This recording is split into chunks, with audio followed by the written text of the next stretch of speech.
Bonsoir à tous, mercredi 11 novembre 2020, bienvenue dans ce nouveau numéro de votre magazine hebdomadaire des débats sportifs sur les antennes de Spectrum Télévision. Au menu ce soir, que se passe-t-il encore à la Fédération camerounaise de volleyball alors que celle-ci est engagée dans son nouveau challenge de sport-études? L'Assemblée générale a décidé de mettre à l'écart plusieurs acteurs de cette discipline. Il s'agit de l'ex-président de la FECA Volley, Louis-Majoré Timba, de l'entraîneur national Blaise Mayam et de Yende Lavoisier, l'ex-secrétaire général.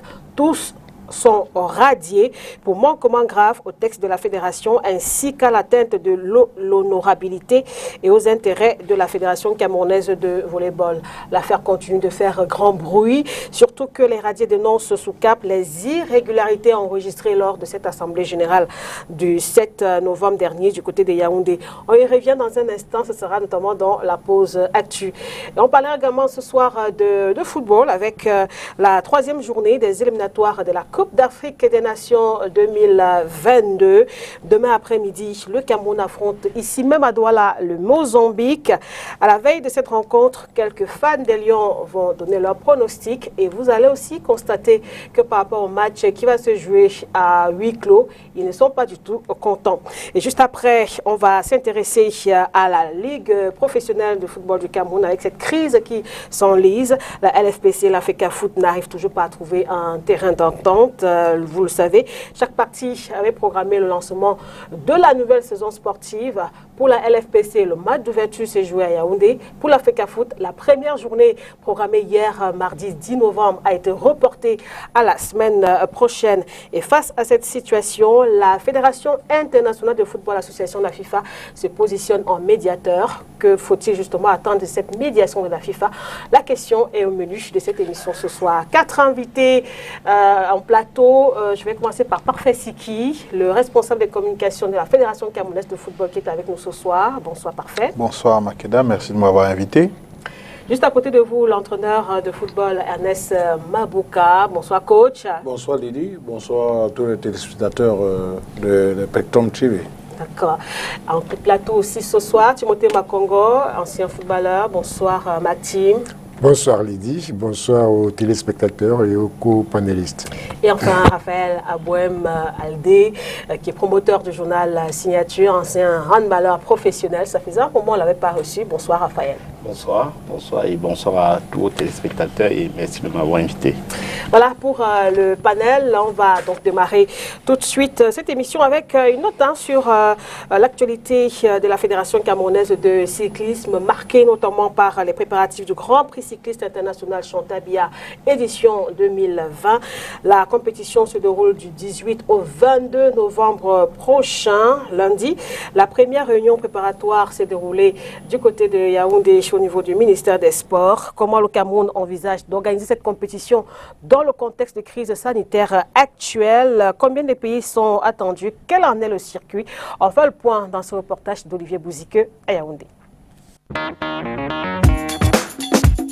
C'est dans un contexte de crise sanitaire Covid-19 que le Grand Prix international cycliste Chantabia se déroulera cette année 2020. Pour prévenir la maladie, le comité d'organisation a instauré un règlement des circonstances. Les gens qui viennent de l'extérieur, ils doivent nous emmener les certificats attestant qu'ils ont fait des tests qui ont moins de 72 heures. Cas échéant, ils devront être consultés ici pour que nous ayons une compétition saine.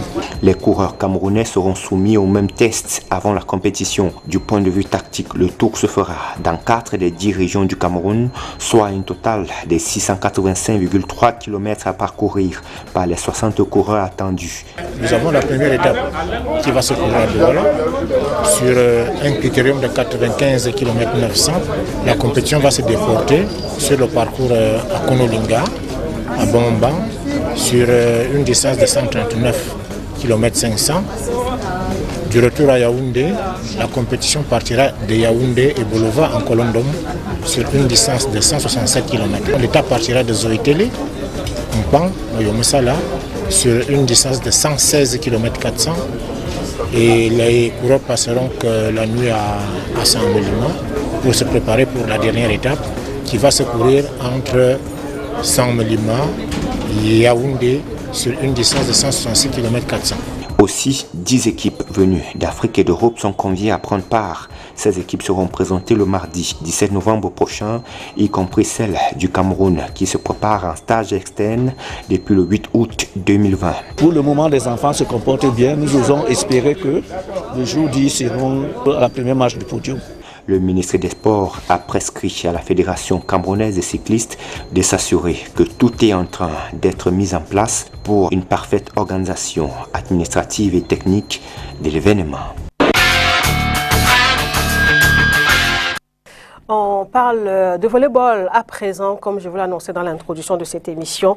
L'Assemblée générale de la Fédération camerounaise de volleyball, tenue le 7 novembre dernier, a donc décidé de radier 3 acteurs de cette discipline.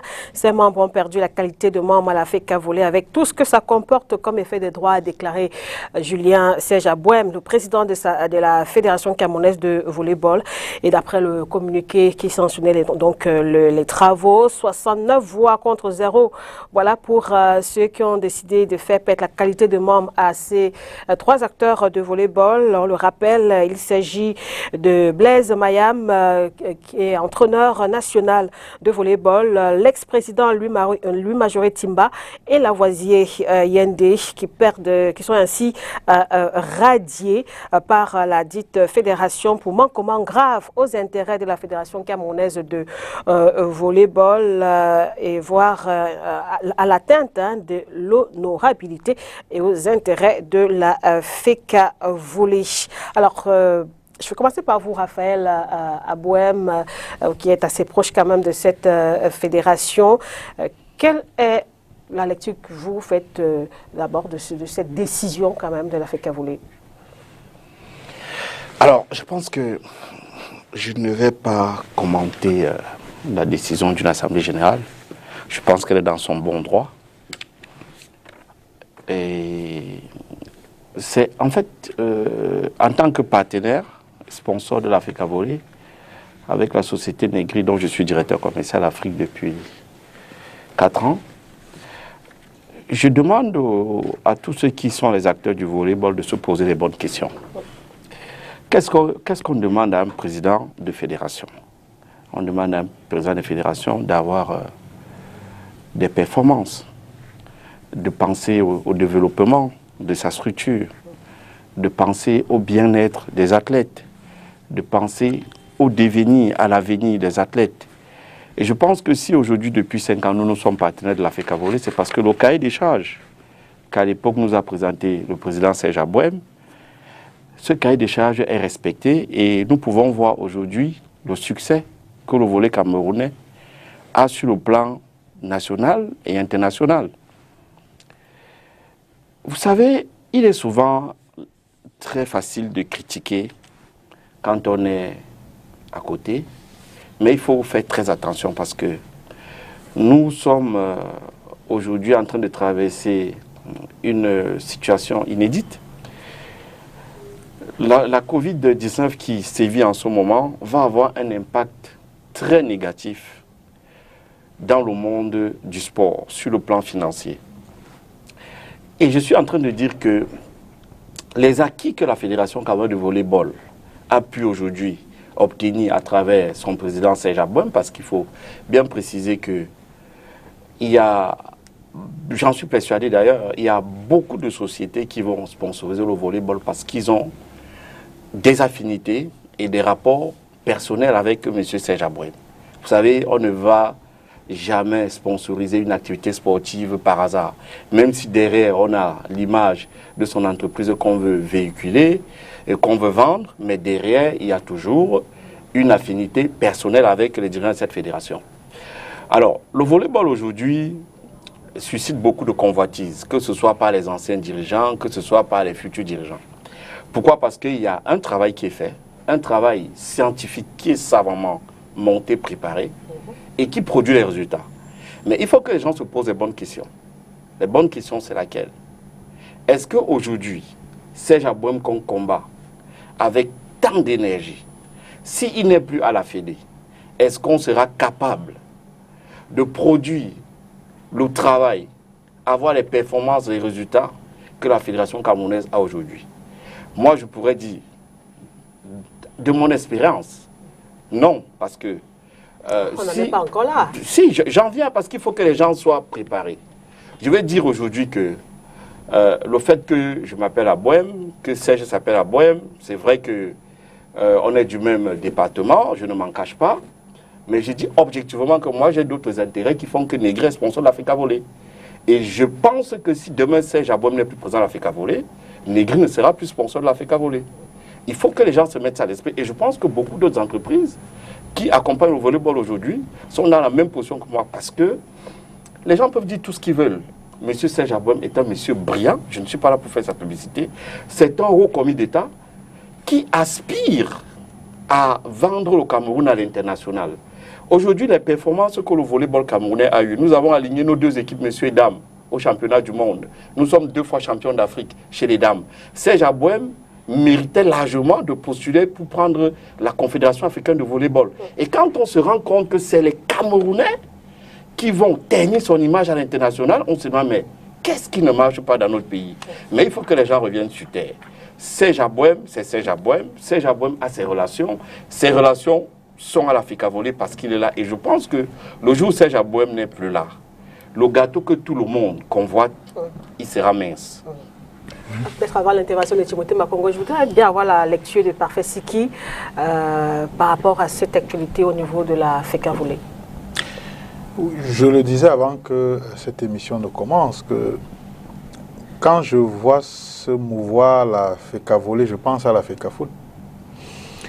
Quand j'entends mon frère parler de respecter les décisions de l'Assemblée générale, je pense à la FECA Volley, je pense à la FECA Foot. Quand je vois la fermeté des décisions qui sont prises au nom de l'intérêt de la fédération qui doivent prévaloir, je me retrouve. Parce que le sport a besoin de respect, le sport a besoin de performance, oui.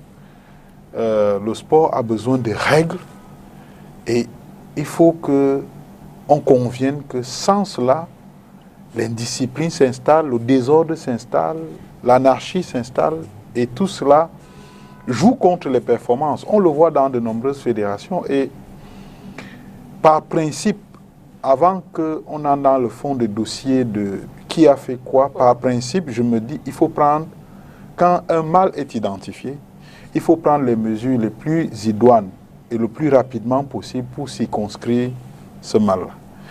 Et je crois que pour ce qui concerne la FECA Volley, c'est exactement ce que je crois avoir perçu dans les décisions qui ont été prises. Et je dis, si d'autres fédérations avaient suivi cet exemple, peut-être qu'elles ne seraient pas dans la situation dans laquelle elles sont. C'est Timothée Makongo. Alors, est-ce que les raisons évoquées quand même par le président, ça vous semble assez pertinente pour arriver à une décision aussi grave que la radiation? Bon, maintenant, je reviens un peu, je rejoins un peu Parfait pour ce qui concerne une des décisions prises par une assemblée générale. Oui.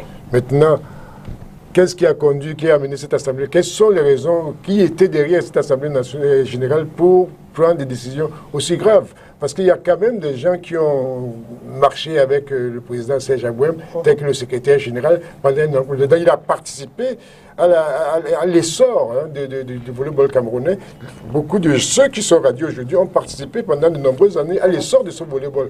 Qu'est-ce qui fait qu'ils se soient séparés maintenant au point qu'une assemblée générale, je crois, j'ai cru entendre à 64% de voix, 69 de voix contre 0, j'ai dit, ça me semble un peu invraisemblable. Je me pose des questions. Maintenant, je voudrais revenir sur ce que disait M. Aboem tout à l'heure sur le plateau. Vous savez, c'est vrai que certaines réalités en termes de marketing, en termes de sponsoring, sont liées à certaines relations, aspects de relations personnelles avec certains sponsors. Mais celui qui part n'est pas forcément indispensable. Celui qui parle ne laisse pas le chaos. Celui qui vient peut venir avec ses arguments lui aussi. Je dis, c'est un langage, à mon avis, c'est discutable. Très discutable, parce qu'en réalité, celui qui part n'est pas forcément le meilleur. Il a apporté de très bons résultats. Il a eu l'opportunité, la chance, même dans une certaine mesure, d'avoir de très très bons résultats. Et il a travaillé dur, ça il faut le reconnaître, il a travaillé dur et honnêtement, et s'est engagé.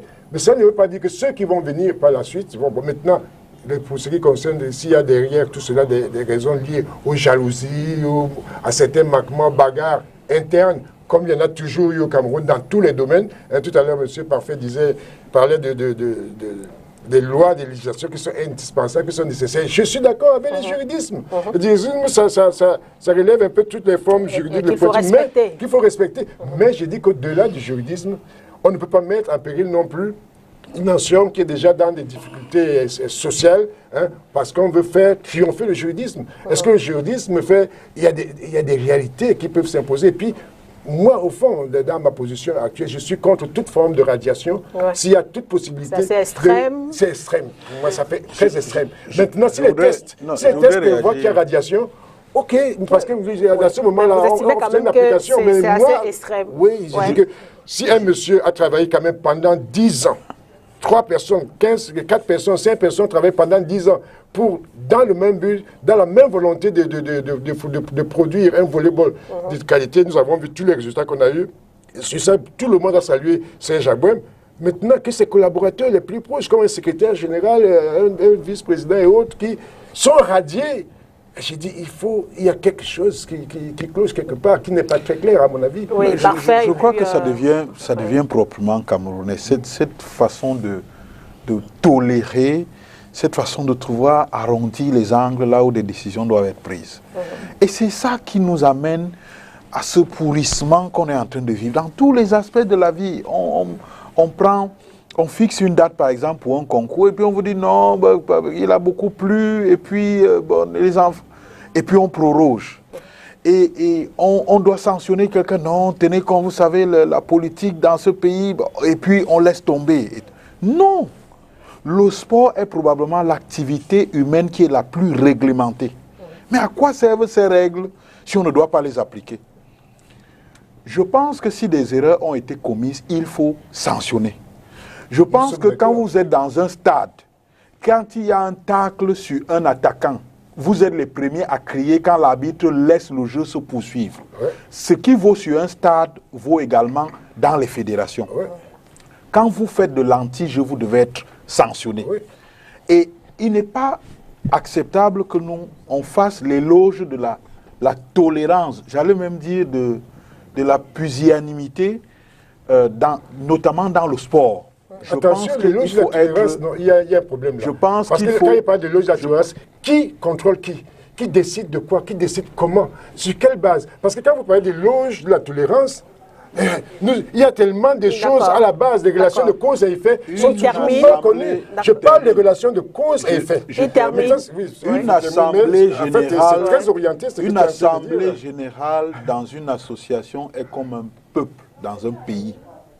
Un peuple ne se trompe pas parce qu'il est souverain, parce qu'il décide lui-même de là où il veut aller, de ce qu'il veut faire. Un peuple ne se trompe pas. Vous ne pouvez pas avoir raison contre votre peuple. Donc, quand dans une assemblée générale, le peuple s'est exprimé, ma foi, il faut respecter, minimalement. Après, on est d'accord, on n'est pas d'accord, on peut discuter, mais la décision a été prise, il faut l'appliquer, il faut la respecter. Raphaël, vous souhaitez réagir? Je suis même un peu hébété, parce que ce qu'on vit là, comme disait le grand frère Pafessi, c'est surréaliste. C'est surréaliste parce que on ne peut pas comprendre une fédération que le continent envie, que même les Européens se demandent quel modèle, comment ils arrivent avec le peu de moyens que les pays africains ont pour avoir de telles performances. Qu'est-ce qui peut se passer en sorte que les gens, parce que quand on regarde en réalité, c'est un problème de personne. Les gens en veulent personnellement au président Serge Abouem. Mais c'est dommage parce qu'en réalité, ils sont en train de foutre en l'air un travail qu'eux-mêmes ont contribué à faire, à mener au firmament. On parle de l'ancien président que je ne connais pas, que je n'ai jamais rencontré. Je pense que d'une certaine manière, quand il a été président, le travail qu'il a effectué a contribué à ce que le volleyball soit là où il est aujourd'hui. Parce que Serge a pris un mandat, il a fait la continuité. qu'est-ce qui peut leur pousser à avoir une telle haine au point de nuire à Serge qui va être à l'international? Je pense même qu'ils auraient même pu avoir d'autres calculs. Enfin, si moi j'étais à leur place, j'aurais eu une autre stratégie. De dire, on va même encourager, si vous ne le voulez plus, on va l'encourager à aller à la Confédération et puis il va nous laisser la place ici, puisqu'il ne peut pas être président de la Confédération et en même temps président de la FECAVOLE. Moi, à leur place, j'aurais même encouragé M. Abouem Serge à être président de la Confédération africaine et puis qu'il récupère cette place qu'il convoite tant. Et puis, mais je reprécise ceci. Vous savez, moi je suis une entreprise et je reçois des demandes tous les jours. Des associations, des clubs, des églises, tout le monde veut avoir un partenaire. Parce qu'aujourd'hui, s'il y a une denrée qui est très rare, c'est l'argent. Et quand vous avez la chance d'avoir à la tête de votre fédération un président comme M. Abouem, qui a un très bon entregent, qui peut vous permettre de vous mouvoir sur le plan financier sans toujours avoir recours aux ressources de l'État, parfois qui viennent en retard. Moi je suis un peu triste parce que quand les gens regardent le succès du volleyball aujourd'hui, les filles ont gagné les CAN, mais je ne vais pas dévoiler ici un certain nombre de choses. Et j'ai vu M. Abouem ne pas dormir. Quand les filles étaient en Égypte, la veille de la finale, les gens ne peuvent pas savoir ce qui s'est passé. Moi, j'étais à Paris, je peux vous dire, mon téléphone, il est là. Mon téléphone, il a sonné. Mais ce monsieur, il ne vit que pour le volleyball. Et ça m'attriste parce que je pense que le jour où il ne sera plus là, les gens vont se rendre compte. On a vu Ndjom Handball. C'était la même chose avec Ndjom Handball. Tout le monde pensait que on pouvait faire mieux. Dans le même sujet parce que j'ai l'impression qu'on se on est dans le même sujet. On est dans le même sujet. Est-ce que c'est la personnalité de M. Abouem qui est mise en cause dans ce débat ou c'est une décision de justice? J'ai posé la question au début. Qu'est-ce qu'on lui reproche? On lui reproche son bilan. Tout le monde est unanime sur le fait que son bilan est positif. Oui, mais est-ce que c'est de ça qu'il s'agit là? Il s'agit donc de quoi? Il s'agit d'une décision qui a été prise. Non, la décision, elle est prise pourquoi? Pourquoi la décision? Estime quand même que la radiation, c'est assez... Non, en fait, ce que je voudrais dire, c'est vrai quand même qu'avant la tenue de cette Assemblée générale, on a vu cette sortie quand même assez musclée, comme on le dit dans la presse, du président Abouem, qui dénonçait un complot contre lui sur le plan international. Donc, il a signé un communiqué le 25 octobre et il a affirmé que M. Timba fait campagne de déstabilisation contre lui au niveau de la Confédération africaine de volleyball. Il disait, je cite, le Cameroun est le seul pays où ses compatriotes, en l'occurrence M. Timba et le coach Mayam, prennent officiellement position contre leur président national. Voilà, M. Timba est à la Confédération parce qu'il détient un mandat formel de la Fédération que je lui ai donné. Fin de citation.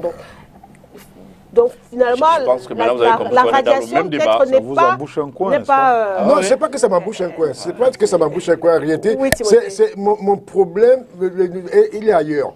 Je veux dire que, tel que le président était présenté, je me suis dit, quelles sont les raisons à la base, et c'est ça qu'il faut expliquer aux spectateurs, quelles sont les raisons qui ont amené, quelles sont les fautes commises par... vous estimez que... Bon, maintenant, le président Abouem a dit que les autres ont pris position contre lui. Ou bien peut-être on peut toujours faire autrement. Dans l'armée, ça s'appelle la haute trahison. Oui, c'est vrai, ça peut s'appeler la haute trahison, mais qu'est-ce qui est derrière? Moi, je ne sais pas exactement. Il n'y a pas assez de substance derrière pour qu'on comprenne mieux le fond du problème. C'est là parce que vous présentez un angle tout à fait clair. Il n'y a aucune raison qui peut faire en sorte que... Les autres ne se sont pas exprimés. Non, je comprends. Ils ne sont pas officiellement exprimés quand même. Officiellement exprimés. Contactés quand même par nos collègues à Yaoundé, et ils estiment qu'ils sont accusés à tort par la Fédération camerounaise et qu'il s'agit pour eux d'un non-événement déjà. Et ils disent n'avoir pas été entendus sur le sujet, encore moins notifiés de leur radiation. Peut-être voilà un conflit ouvert qui est en train de se profiler à l'horizon. Non, je pense que s'ils n'ont pas été écoutés, s'ils estiment qu'ils n'ont pas été écoutés, et s'ils ne l'ont pas été, ils pourraient faire appel de cette décision qui a été prise. Donc, moi, je pense simplement, quand je vois une assemblée générale qui est constituée de près de 70 personnes prendre une décision à l'unanimité, je me dis que quelque chose s'est passé quelque part. Parce que vous ne pouvez pas embarquer autant de personnes dans une décision si elle est injuste. Quand vous embarquez autant de personnes, s'il n'y a pas une voix discordante, c'est qu'il y a quand même une certaine unanimité qui s'est formée. Sauf à penser que le président de la FECAFOOT a caporalisé toute la fédération, ce qui me semble difficile dans le contexte actuel, parce que vous savez comment nous sommes, nous les Camerounais. Vous aurez entendu quelqu'un vous dire « moi, je n'étais pas d'accord ». Mais pour le moment, c'est difficile d'entendre quelqu'un qui dit « je ne suis pas d'accord ». Mais les voies sont ouvertes. Il me semble d'ailleurs que le président, l'ancien président Timba Majoré est proche du Comité national olympique et sportif du Cameroun, qui dispose d'une chambre de conciliation et d'arbitrage, auprès de laquelle il peut naturellement se pouvoir. Par contre, moi, je voulais apporter une précision en disant que... Au coach rapidement, et oui, puis le coach va réagir sur le sujet. Mon souhait, c'est que toute la famille du volleyball se retrouve sur une table et règle ses problèmes en famille. Il ne fallait pas le faire avant, parce que là, il y a des décisions qui sont prononcées. Forcément, ça va encore. Je pense qu'il n'est jamais trop tard, M. Siki. Je crois qu'on a tous une idée, c'est de développer notre pays pour l'épanouissement de nos petits frères, de nos enfants. Donc, moi, je conseille au président de la Fédération camerounaise de volleyball... C'est un blâme, là. Oui, mais vous savez... C'est la radiation. L'Assemblée générale qui a pris la décision de l'éradier, elle peut également prendre la décision, elle peut également à nouveau les intégrer. Donc, moi, je pense simplement que chacun doit mettre de dans... Ce côté de bien sûr. Rien n'est figé, la vie n'est pas figée. Rien n'est figé. Mais je pense qu'il faut que tous travaillent dans l'intérêt de la nation et surtout de la fédération dont ils sont tous amoureux. Coach Renes Mabouka. Oui, je crois que les copanalistes ont dit beaucoup de bonnes choses. Je crois que le plus important, c'est que dans le sport, on ne blague pas. L'entraîneur national là, qui fait ça joue rapidement. L'entraîneur national, s'il est radié quelque part, c'est qu'il a commis des fautes. Il a dû, ne serait-ce que faire quelque chose qui est à l'encontre de ce que le président pense. Et je crois que quelque part, j'étais dans un stade tout récemment à Yaoundé pour la licence à premier niveau. Monsieur Ntoumupele, qui est entraîneur national aujourd'hui, a parlé de la communication. Et quand vous êtes devant les médias et quand vous êtes avec la personne qui est votre patron, il y a ce que vous devez faire, il y a des choses que vous devez faire et des choses que vous ne devez pas faire. Je crois que s'ils sont arrivés à ce stade-là, c'est qu'il y a eu des fautes et il faudrait sanctionner. Comme a dit M. Pafesinki, dans le football et dans le sport en général, quand vous commettez une faute, vous méritez d'abord, on vous donne un carton jaune et après c'est le carton rouge. Je crois que le président Abouem, que je connais bien, que j'ai eu à féliciter plusieurs fois aussi à l'émission, en train de faire un travail. Il faudrait que les gens puissent savoir et voir qu'il est en train de projeter le Cameroun à un niveau où, à l'international, les gens peuvent ne serait-ce croire et pourquoi pas gagner une Coupe du Monde. Je crois aujourd'hui, tout ce monde-là qui a été sanctionné a dû ne serait-ce que traverser et déborder les bords. Donc, pour vous estimez que c'est une décision... En tant qu'entraîneur, si je suis dans une équipe... C'est pas aussi grave que ça. Non, si je suis dans une équipe et on dit, après avoir perdu 3 mois, vous êtes licencié, c'est normal, c'est les règles. Si je suis dans une équipe et on dit, monsieur, vous ne pouvez pas, ne serait-ce que dans le statut et règlement intérieur, dire que vous ne devez pas faire ceci et cela, et que vous êtes sanctionné par rapport à ce que vous n'avez pas pu faire ce qu'on vous a demandé dans le statut et règlement intérieur, c'est normal. Mais on sait quand même que le sport, c'est le fair play, c'est d'autres valeurs. Oui, mais fair play quand vous êtes sur le terrain, et où l'arbitre peut voir que ce monsieur fait du fair play et l'autre ne fait pas de fair play. Alors, je crois que M. Serge Abouem, le président de FECAFOOT, a quand même eu des choses qui l'ont poussé à faire ce qu'il est en train de faire aujourd'hui. Moi, je suis un peu embêté parce que quand nous parlons... Nous sommes en train de sortir du sujet. Oui, non, je ne sais pas qu'on est sorti du sujet. Nous sommes en train de sortir du sujet pour passer à autre chose. Je vais vite très rapidement, je parle très rapidement. C'est dire que Jusqu'à maintenant, on n'a pas les arguments, ou bien les raisons, les causes et effets qui font que ces gens-là soient disposés. Ils ont dû quand même. Tout à l'heure, le président parle de manquement grave. C'est là. C'est pour ça que je dis que tout à l'heure, parfait, d'un seul son de cloche. Si nous pouvions avoir tous les sons de cloche et donner une analyse, voilà, pour ce qui nous concerne, parce qu'en réalité, nous définissons des règles générales qui expliquent que si tu fais une faute, il faut que tu sois public. Ça, c'est une règle générale. En tout cas, officiellement, à nos micros. Donc, pardon? Les radiés ne veulent pas s'exprimer pour le moment, officiellement. Bon. On a quand même amorcé la démarche. C'est déjà pas mal. Voilà. Moi, je crois que ce que je veux dire, c'est que quelque part, ils savent ce qu'ils ont fait. Ils ne peuvent pas être accusés, ils savent ce qu'ils ont fait. Mais est-ce que la situation va rester là selon vous? Ou peut-être il faut s'attendre à d'autres rebondissements? Moi, je pense qu'il y aura des rebondissements parce qu'il y a des questions qui se posent nécessairement. La question n'est pas de savoir la valeur réelle de Serge Abouem que tout le monde connaît, hein, les étapes qu'il a connues, tout ce qu'il a produit pour le Cameroun. On est prêt à le féliciter dans tous les sens, mais le problème c'est de connaître dans le sens du juridisme, dans le sens de réalité des formes pointilleuses du juridique, qu'est-ce qui s'est passé? Parce que c'est tous des personnalités qui ont participé aux mêmes batailles. Pourquoi, tout à l'heure, se posait la question, pourquoi 70 personnes se lèvent et tous, d'une même voix, disent il faut les radier. Et ça me surprend au Cameroun, ça me surprend au Cameroun. Je suis d'accord qu'il faut absolument marcher, faire des règles dans tout ce qui nous organise, dans toute forme d'instance. Il faut des règles avec des décisions qu'il faut mettre dessus. Mais qui est le décideur, qui est l'interpelleur, qui a décidé que, voilà, ils ont fait tel faute? Est-ce que les tests, ils ont fait, comment dire ça, une espèce de redire de toutes les raisons de blâme, c'est-à-dire aller du blâme jusqu'à la radiation. Est-ce qu'avant ça, il n'y avait pas une suspension d'un certain temps? Est-ce qu'il n'y avait pas toute une hiérarchie de décisions en matière de sanctions? Je ne sais pas. Il y a quelque chose, un point d'interrogation quelque part. C'est pas le point d'interrogation n'est pas de savoir ce que Abouem a fait. Le point d'interrogation, c'est de savoir qu'est-ce qui s'est passé pour que cette décision arrive à ce point. Oui, mais vous pouvez également vous dire que c'est peut-être par décence que tous les éléments ne sont pas posés sur la table. Peut-être, oui. Par décence. C'est-à-dire qu'on se dit, pour ce que tel et tel ont pu représenter pour le volleyball, il n'est pas bien que tout leur miasme soit posé sur la table. Donc, on peut également aller dans cette direction-là pour comprendre pourquoi des gens qui sont radiés d'une fédération, à qui on demande de donner leur version des faits, préfèrent se taire plutôt que de parler. Mais il y a aussi un autre côté qui fait qu'on parle des règles et du respect de la règle au lieu de parler du fond même de ce dossier, sur les raisons qui peuvent avoir conduit à telle ou telle sanction. Parce qu'aujourd'hui, on est quand même dans un relâchement. On est dans un relâchement, on est dans des batailles au sein des fédérations qui font que c'est les questions de règles qui sont mises en avant. Vous suivez mon regard?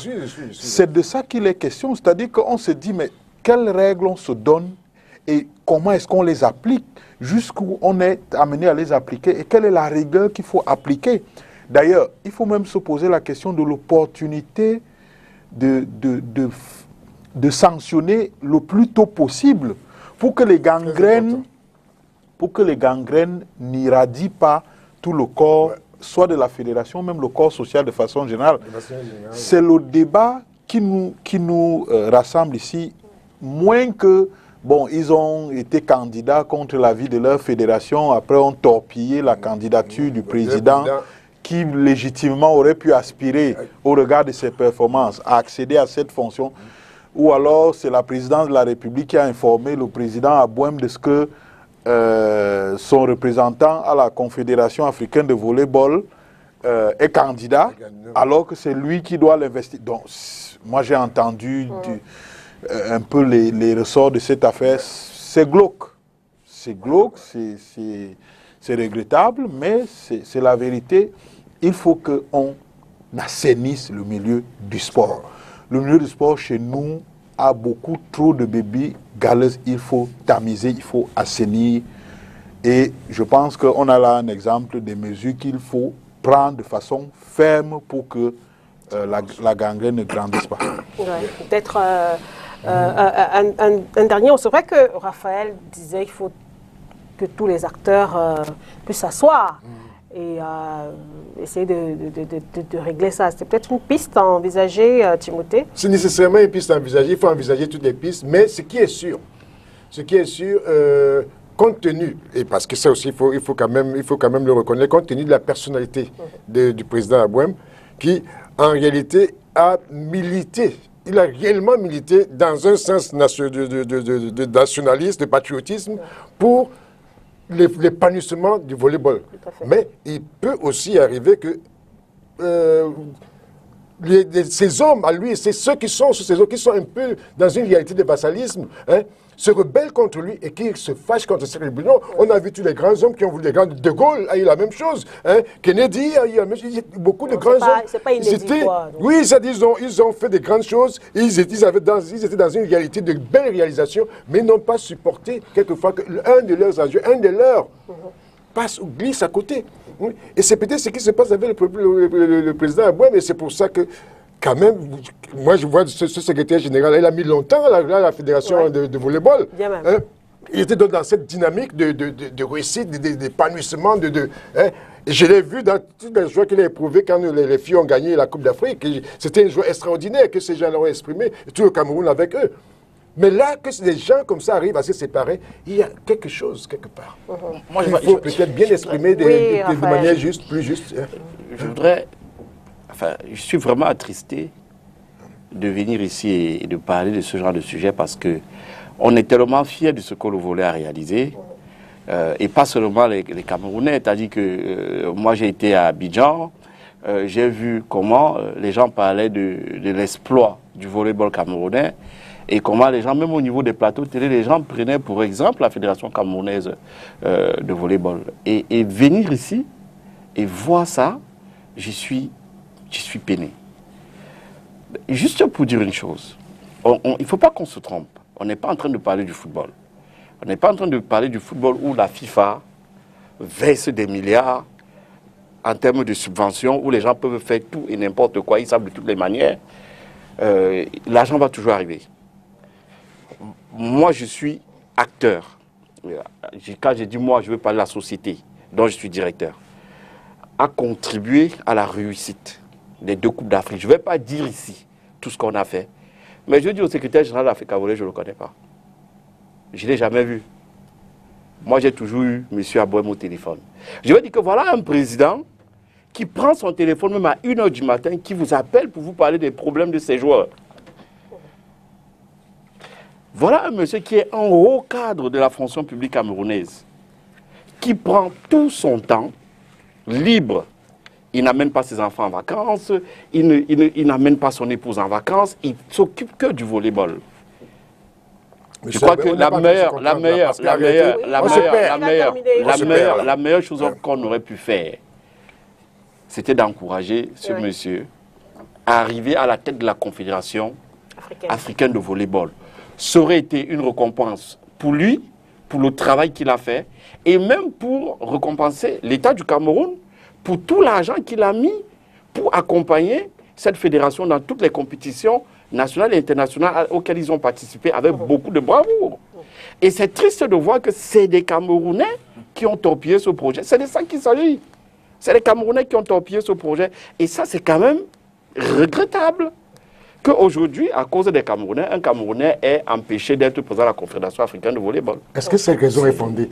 Parce que je suis sûr qu'un Camerounais censé qui exerce ses hautes fonctions dans une fédération, si son président a la possibilité d'être président africain, il voit tout de suite un glissement vers un poste de l'africanisme ou du panafricanisme. Mais je vois mal. Donc derrière, il faut pas. C'est comme si vous disiez que les autres sont tellement bêtes qu'ils ont torpillé un président alors il veut être président africain. Moi, quel que soit le Camerounais, et beaucoup de Camerounais, beaucoup de sportifs autour de nous le savent, si un Camerounais a la possibilité d'être président mondial de quelque chose, il est tout à fait évident que nous en soyons fiers. Et malheureusement, nous visions tous à l'accompagner. Si on vous explique le Cameroun, vous comprenez ce qu'on vous a mal expliqué. Merci. Je pense qu'on va évidemment suivre ce qui va se passer au niveau de la Fédération camerounaise de volleyball. Et on va passer donc à la seconde partie de cette émission consacrée au débat avec deux sujets. Tout d'abord, les éliminatoires de la Coupe d'Afrique des Nations de football Cameroun 2022. La troisième journée, c'est cette semaine. Et demain, le Cameroun joue ici à Douala contre le Mozambique. Match qui va se jouer à huis clos.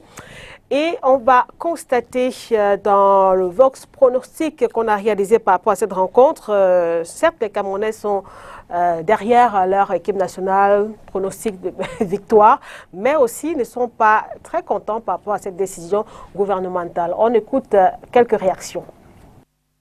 Oui, notre pronostic pour le match de demain, que les Lions vont jouer demain, c'est que le Cameroun gagne d'un.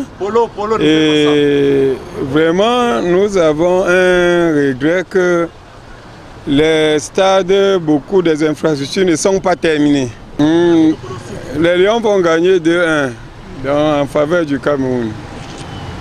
Ce qui est sûr pour le match de demain, les Lions sont partis gagnants. C'est juste un match de routine. Par rapport au pronostic du match, je pense que les Lions vont gagner 3 buts à 1. Mon pronostic d'abord c'est 3-0 en faveur des Lions indomptables. Puisque Douala a été toujours la terre promise pour les Lions indomptables. En 72, on avait vu vraiment la différence. Malgré la finale, les Lions n'avaient pas pu, mais quand même, Douala c'est la terre promise. Ils vont gagner. Nous avons vraiment des talentueux. Vraiment, je souhaite vraiment beaucoup de courage aux Lions et leur pronostic 2 buts en faveur des Camerounais. On va jouer en huis clos, vous n'aurez pas cette chance de soutenir. Mais justement, c'est vraiment pour cette raison que je dis vraiment, je suis vraiment trop inquiet par rapport vraiment à cette situation.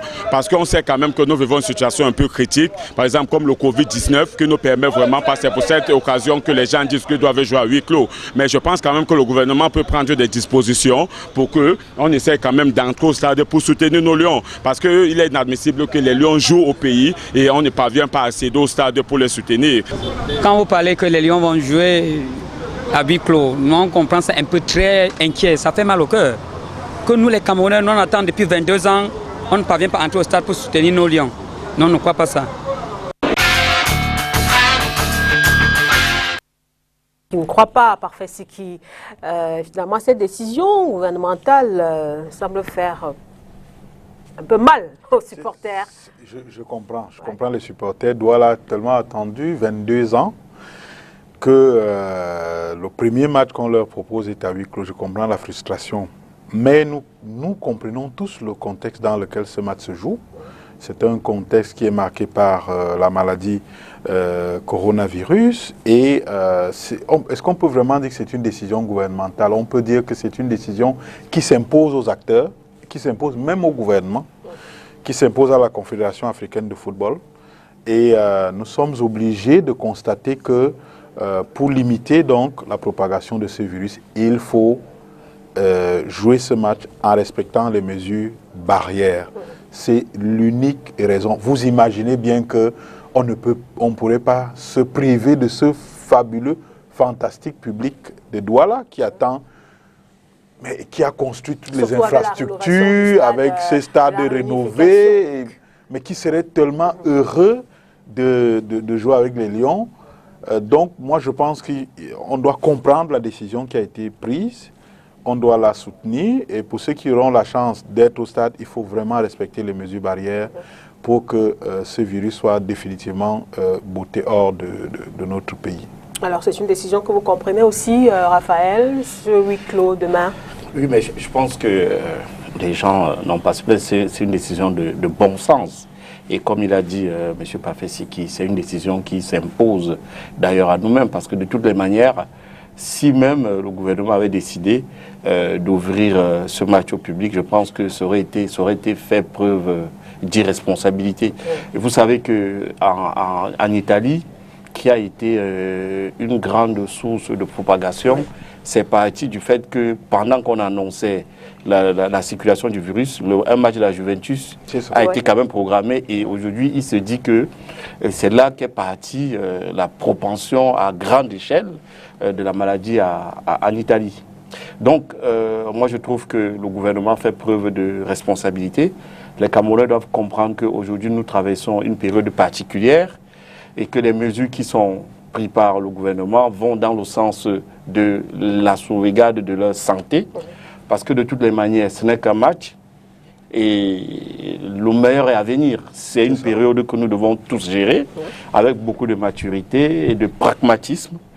Nous devons rester en santé parce qu'il y a des événements qui vont se produire au Cameroun et que tout le monde doit être en santé pour pouvoir profiter grandement et pleinement de cet événement. Nous devons gérer cette période pour que ce virus passe et que nous soyons prêts pour accueillir proprement dit le grand événement qu'on a attendu depuis, je ne sais pas, depuis Mathusalem. Alors, ce match, coach Ernest Mabouka, Cameroun-Mozambique, c'est vrai, on a écouté quand même la plupart tous les supporters même qu'on a interrogés sont pour la victoire, c'est-à-dire c'est clair, 3-0, 2-0, donc victoire pour le Cameroun selon vous? Je crois que le Cameroun va gagner. Ce sera un match pas du tout difficile, pas du tout facile. Pas du tout facile parce que je connais la majorité des joueurs qui jouent à l'équipe nationale du Mozambique.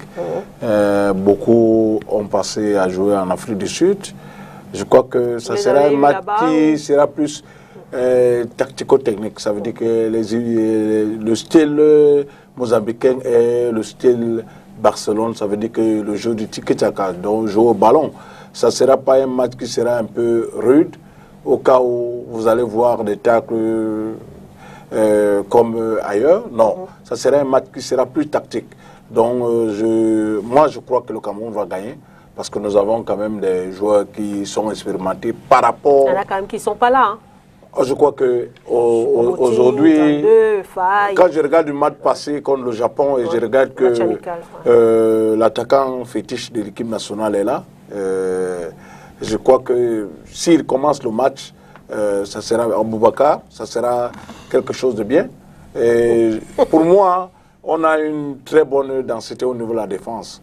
Ça veut dire qu'on n'a que l'autre Moukouré là, il n'y a qu'un Gandhi qui n'est pas là. Donc je crois que ceux qui jouent là demain, par rapport au match passé, moi je crois que ça sera un bon match pour eux. Et on a une très bonne équipe. Moi je crois... À tous les niveaux quand même? À tous les niveaux. On a le meilleur gardien actuellement de l'Afrique, qui est Onana. C'est Fabrice Ondoa qui est là. Non. Même les supporters sont partagés. Quel qu'en soit le cas, il faudrait qu'on essaie de garder cette image de ce garçon qui est en train de faire du bien pour...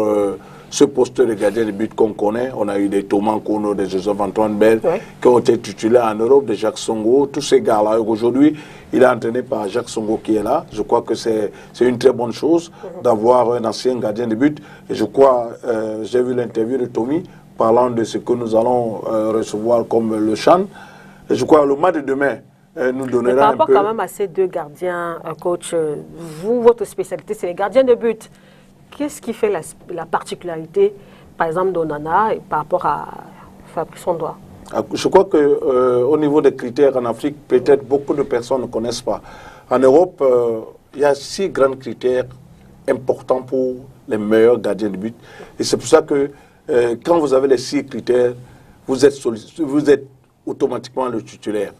Quand on regarde un blanc qui a 5 critères et que le noir a 5 critères, le blanc va jouer. Donc je crois que le cas de Ondoa aujourd'hui, il faut être sur le plan physique, il faut avoir des capacités physiques, il faut sur le plan technique avoir des capacités techniques, il faut avoir le lifestyle, ça veut dire que la vie courante, connaître et manager cette vie courante, et tout il faudrait avoir une bonne lecture de jeu. Ça veut dire que quand le match se joue, il faut avoir une présence. Ça veut dire que le gardien de but qui est dans le but reflète quelque chose. Ça veut dire que même les annonceurs, ça veut dire que quand vous êtes dans le but, vous présentez, vous êtes influent. Donc, ce genre de choses C'est ces critères-là qu'on aimerait avoir pour un gardien de but. Ça veut dire que vous portez l'équipe en vous. Et nous voyons le cas de Onana. Quand il est dans le but de Ajax, toute la défense, tout le monde est content. Et je crois qu'on doit aujourd'hui... c'est un très bon gardien. Quand vous arrivez au niveau de l'Afrique, il sait déjà manager comment jouer les matchs en Afrique. Par contre, en Europe, on va retrouver qu'il a un gardien de but qui est blanc, qui a peut-être 5 qualités comme lui, et on préfère que le blanc joue. Donc c'est ça qu'il a comme problème. Et peut-être par moment, on peut retrouver que manager à jouer, à s'entraîner avec une équipe européenne, c'est un peu difficile pour lui, parce que les contextes sont la préparation durant toute la saison. Peut-être il peut être un gardien de but qui peut jouer des compétitions où il y a 5-6 matchs. Vous voyez un peu. Donc ça aussi, ça joue. Vous voyez, Onana, c'est un gardien qui joue totalement dans les 38, 37 matchs par saison. Ce qui veut dire qu'il a... Il est compétitif. Il est compétitif et il manage ces matchs-là. Donc, vous voyez un peu, c'est dans ce sens-là que l'entraîneur blanc et les blancs essaient de regarder. Est-ce que nous pouvons, si nous venons signer un gardien noir, je prends le cas de celui qui a signé à Chelsea, vous voyez bien ce qu'il fait. Au fur et à mesure qu'il joue des matchs, il est en train de progresser. Et donc, c'est ce genre de... Quand vous parlez, on doit pour moi, en Afrique, il a gagné l'Afrique. Ça veut dire qu'il faudrait que, même Onana a dit ça, il faudrait qu'il essaie d'être en confiance et se dire que le championnat est long, que je me prépare pour jouer jusqu'à la fin du championnat. Ça veut dire que dès qu'il prend... Parce que nous, on a ce cas. On a eu des gardiens de but comme ça au Cameroun, où Jacques Songo, qui est aujourd'hui à l'équipe nationale, a eu affaire quand il est arrivé à Toulon. Il a pris le premier match dès qu'il a joué et c'est parti. C'était parti jusqu'à la fin du championnat. Donc il faudrait qu'il essaie de regarder aussi dans ce sens, qu'il soit confiant dès qu'il commence à jouer dans son équipe, dès qu'il commence les matchs, qu'il ne laisse plus la place au gardien qui peut-être qui a eu un bobo. Donc c'est ce genre de choses qu'il doit manager. Je crois qu'il a des grandes personnes comme Jacques Songo peut lui donner des conseils, mais je me dis qu'il faut qu'il se rapproche plus des gardiens de but comme Thomas Kono ou José-Antoine Bell pour qu'on essaie de lui donner des conseils et le galvaniser. Je crois que dans ce sens, il gagnera plus en essayant d'écouter ceux qui sont tout autour de lui pour le motiver. Je crois que pour moi, le match de demain, c'est un match difficile, mais le Cameroun va gagner 2-0. C'est un match... Ah, votre pronostic, c'est un match difficile, mais le Cameroun va gagner. Même lecture, Timothée? Ils ont déjà tout dit, mais je pense que nous avons... Moi, je me rappuie sur les matchs d'essai du Cameroun, notamment face au Japon, où j'ai trouvé une équipe très bien structurée, surtout en défense et au milieu de terrain. Bon, c'est vrai qu'il y avait un problème de relais qui se posait entre la défense et l'attaque, mais je pense, connaissant un peu l'équipe mozambicaine, que le Cameroun est bien parti pour obtenir un bon résultat. Maintenant, c'est le football. On attend le résultat. Cette équipe camerounaise, moi, je pense qu'elle vous rassure elle me rassure, ça me rassure complètement parce que, non, en matière de jeu, tout simplement, en matière technique, l'équipe est un peu, à mon avis, elle est rassurante. Mais nous avons, le football, c'est toute une équipe, c'est-à-dire avec les dirigeants, avec les médecins, tout le concours technique qui est autour d'une équipe de football. Est-ce que tous les autres sont là? Est-ce que tout le monde est prêt? Est-ce que l'entente est parfaite entre les joueurs? Est-ce que l'esprit de gagneur est entre les joueurs? Est-ce que les dirigeants, c'est-à-dire les encadreurs de cette équipe de football sont prêts, donnent ce qu'il faut? Parce qu'il suffit d'un rien, d'une étincelle pour gâcher un peu la consistance d'un groupe. Bon, maintenant, le capitaine ne sera pas là. Mais ce n'est pas grave. Nous avons une très belle réserve de joueurs au Cameroun. Non, il n'y a rien à dire. Nous avons une très très belle réserve de joueurs. Parce que quand la dernière fois, vous n'étiez pas très par l'attaque. Oui, non, l'attaque a un problème parce que bon, c'est vrai que le marqueur, je ne sais pas, il faudrait un peu une étoile comme Choupo-Moting pour changer quelquefois les yeux. Il ne sera pas là, mais il y a d'autres étoiles. Il y a l'autre qui court un peu partout, qui s'appelle Toko, qui n'est pas très rassurant, mais qui n'est pas mal non plus, qui crée souvent des opportunités. Qui n'est pas mal, simplement, mais il n'est pas très brillant. Il aura Boubacar. Mais il y a Boubacar qui est là, il y a d'autres qui sont là. Je ne sais pas. Moi, je crois que c'est un tout. Et il y a Stéphane Baoken qui est là. Ah, Baoken est là aussi. Ah oui, voilà, Baoken est là. C'est vrai, Stéphane Baoken, il est là. C'est déjà un bel atout. Mais je dis, nous avons une très très belle réserve au Cameroun. Et je me dis, dès que j'ai vu notre équipe, si l'encadrement des administrateurs est parfait, alors nous avons de bonnes chances de gagner ce match. Ce qui est dommage, et quelqu'un l'a dit tout à l'heure, les spectateurs nous sont obligés de prendre le moindre risque. Regarder ce match. J'aimerais aller, mais bon, il faut respecter quand même les dispositions liées à la Covid-19. On ne peut pas faire autrement. Il faut respecter ces dispositions parce que nous sommes bientôt organisateurs de la Grande Cannes et nous ne pouvons pas, nous, permettre aux gens d'entrer dans ce terrain indéfiniment. Il faut que les gens comprennent. Nous sommes un peu liés par les réalités mondiales, même si on pense qu'il y a un excès quelque part dans la pratique des mesures liées au Covid. Bon, ben, ah bon? Oui, j'ai dit il y a des médecins qui prouvent le contraire, hein, qu'il y a des excès. Bon, bon. Mais bon, nous sommes obligés de nous en tenir aux dispositions prises par les gouvernements, par les fédérations, par les instances. Et il vaut mieux s'aligner sur le moindre risque parce que nous avons besoin d'organiser nos compétitions. Alors Raphaël, vous êtes aussi d'accord quand anciens footballeurs, les techniciens, ils estiment qu'on a une bonne équipe? Enfin, je vais d'abord revenir une seconde sur le sujet dont vous parliez tout à l'heure, ce qui concerne le gardien de but, le joueur André Onana. Je voudrais que les gens prennent conscience du fait que être titulaire au poste de gardien de but, qui est un poste très très spécifique, en Europe dans un club comme l'Ajax, c'est déjà quelque chose d'extraordinaire. Et moi, je trouve qu'il y a même quelque chose de magique, et j'essaie encore toujours de me l'expliquer, je n'arrive pas. André Onana, il n'est pas grand. Vous l'avez déjà vu de près. Je veux même dire que pour un gardien de but, les critères que les entraîneurs, quand vous discutez avec les entraîneurs, vous regardez tous les grands clubs. Le premier critère sur lequel on se base pour recruter un gardien, c'est qu'il soit grand, avec des larges segments, parce qu'il suffit qu'il ouvre ses bras comme ça, il réduit le champ de vision de l'attaquant. Or, lui, il est à l'opposé de tous ces critères.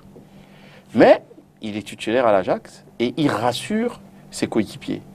Et on le voit, même sur le terrain, il est un patron. Ouais. Alors, dernièrement, j'ai voyagé avec lui. Nous étions assis côte à côte et je n'arrêtais pas de le regarder. Je me demandais, qu'est-ce qu'il a de spécial, ce jeune homme? Il a quelque chose, je ne sais pas quoi, mais il est en train de réussir quelque chose de magique. Les Camerounais ne s'en rendent pas compte parce que quand tu es gardien de but, tu es africain, tu n'es pas grand, tu es timide, parce qu'il est timide. Faire ce qu'il fait, c'est magique. Et autre chose, l'explication que je peux me donner, c'est que quand on prend même l'exemple de certains de nos aînés qui ont fait la pluie, le beau temps de l'équipe nationale, on a compris, c'est une analyse simple. Il y a des joueurs qui sont excellents en équipe nationale et qui sont mauvais en club. Et il y en a qui sont excellents en club et qui passent à côté en équipe nationale. On n'a pas une explication rationnelle à ça, mais la réalité, c'est qu'aujourd'hui, si on allait sur le pragmatisme, on doit se titulaire en équipe nationale. Parce que ce gars d'équipe nationale, il est phénoménal. Mais en club, il ne réussit pas. On n'arrive pas à comprendre pourquoi. Pourtant, c'est le même jeu, c'est le football. Pourquoi il est si performant en équipe nationale et pourquoi il ne l'est pas en club, on ne peut pas savoir. Alors, André Onana, il est excellent. Quand vous le regardez en Ligue des Champions, vous vous dites, est-ce qu'il est vraiment camerounais? Tellement il est fort. Et quand vous le voyez en équipe nationale, vous vous dites, mais est-ce que c'est le même gardien? Il me souvient même qu'il y a un match où il a même été sifflé. Mais on n'a pas une explication rationnelle à ça. Ce que je veux dire, c'est que pour le match de demain, moi j'ai du mal à m'enthousiasmer un peu pour cette rencontre parce qu'on va aborder le sujet tout à l'heure. L'équipe nationale est l'aboutissement d'un travail qui se fait à la base par la fédération, la ligue de football professionnel, les amateurs et autres. C'est tout ce processus qui est le couronnement de l'équipe nationale. Aujourd'hui, franchement, même vous-même à vous écouter parler, bon, vous faites le job, hein, il faut faire l'émission, il faut parler du match, mais on sent que vous n'êtes pas très enthousiasmé parce que toutes les conditions ne sont pas réunies pour qu'il y ait l'enthousiasme, l'engouement qu'il y a souvent eu par le passé quand il y avait la sérénité. Et vraiment, je souhaite que cette sérénité revienne parce que nous avons des échéances qui sont primordiales pour l'avenir de notre pays parce que l'État a dépensé beaucoup d'argent pour les infrastructures. La réussite de cette compétition passe aussi par le succès de notre équipe nationale. Le succès sur le terrain de l'équipe nationale va enchaîner l'engouement populaire et l'engouement populaire va forcément amener des retombées économiques. Donc, pour que ces échéances soient une réussite, il faut qu'à la base, on trouve la sérénité. Et je pense que c'est le prochain sujet que nous allons aborder. Tout de suite, hein. Et j'aimerais être, pour les jours à venir, avoir beaucoup d'enthousiasme, comme on a souvent eu par le passé, parce que la sérénité serait revenue. On va bien observer ça. En tout cas, on rappelle que le match finalement parfait, c'est 15h ou c'est 17h 17h. 17h. 7h. Voilà. Coup d'envoi du match, 17h. Sur les réseaux sociaux, sur certains sites internet crédibles. Non, 17h. Je pense que c'est la CAF elle-même qui a fixé les heures de ce match. Et vous remarquez avec moi que la presse a plus parlé des litiges que du match. Le match ne s'est pas encore joué. Mais en principe, par le passé, on serait qu'en train de parler du match depuis 15 jours. On revient. Mais c'est vrai aussi quand même que s'il faut revenir peut-être sur le traitement de la presse durant ce stage qu'on a observé ici à Douala, on va encore nous taxer d'entretenir la polémique. Parce que ça aussi, c'est un problème. Permettre aux journalistes d'exercer leur activité, d'exercer leur fonction. Quand l'équipe nationale est là, c'est compliqué. C'était compliqué. Il paraît que ça s'est amélioré, mais ça a été très très compliqué pour nous depuis lundi. Oui, il faut demander l'indulgence de la presse. Parce qu'il y a quand même un ensemble de facteurs qu'il faut intégrer. Le premier, c'est que ces entraînements se déroulent en période Covid, dont les accès dans les stades sont complexes. On a que les infrastructures sont nouvelles, certaines sont même encore sous le contrôle des constructeurs qui n'ont pas encore totalement libéré, donc qui ont peur que les gens accèdent, qu'il y ait des avaries qui leur soient imputables. Voilà. Et puis, vous avez l'interlocuteur de la presse au sein de la sélection nationale, Serge Guifo, qui est à son premier rassemblement depuis sa désignation et donc qui est en train de prendre la main avec ses confrères.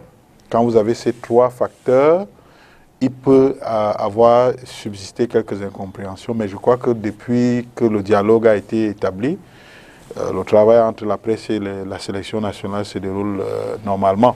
Je suppose que vous êtes au courant. Surtout que les uns ont besoin des autres. On se nourrit mutuellement. Oui, tout à fait.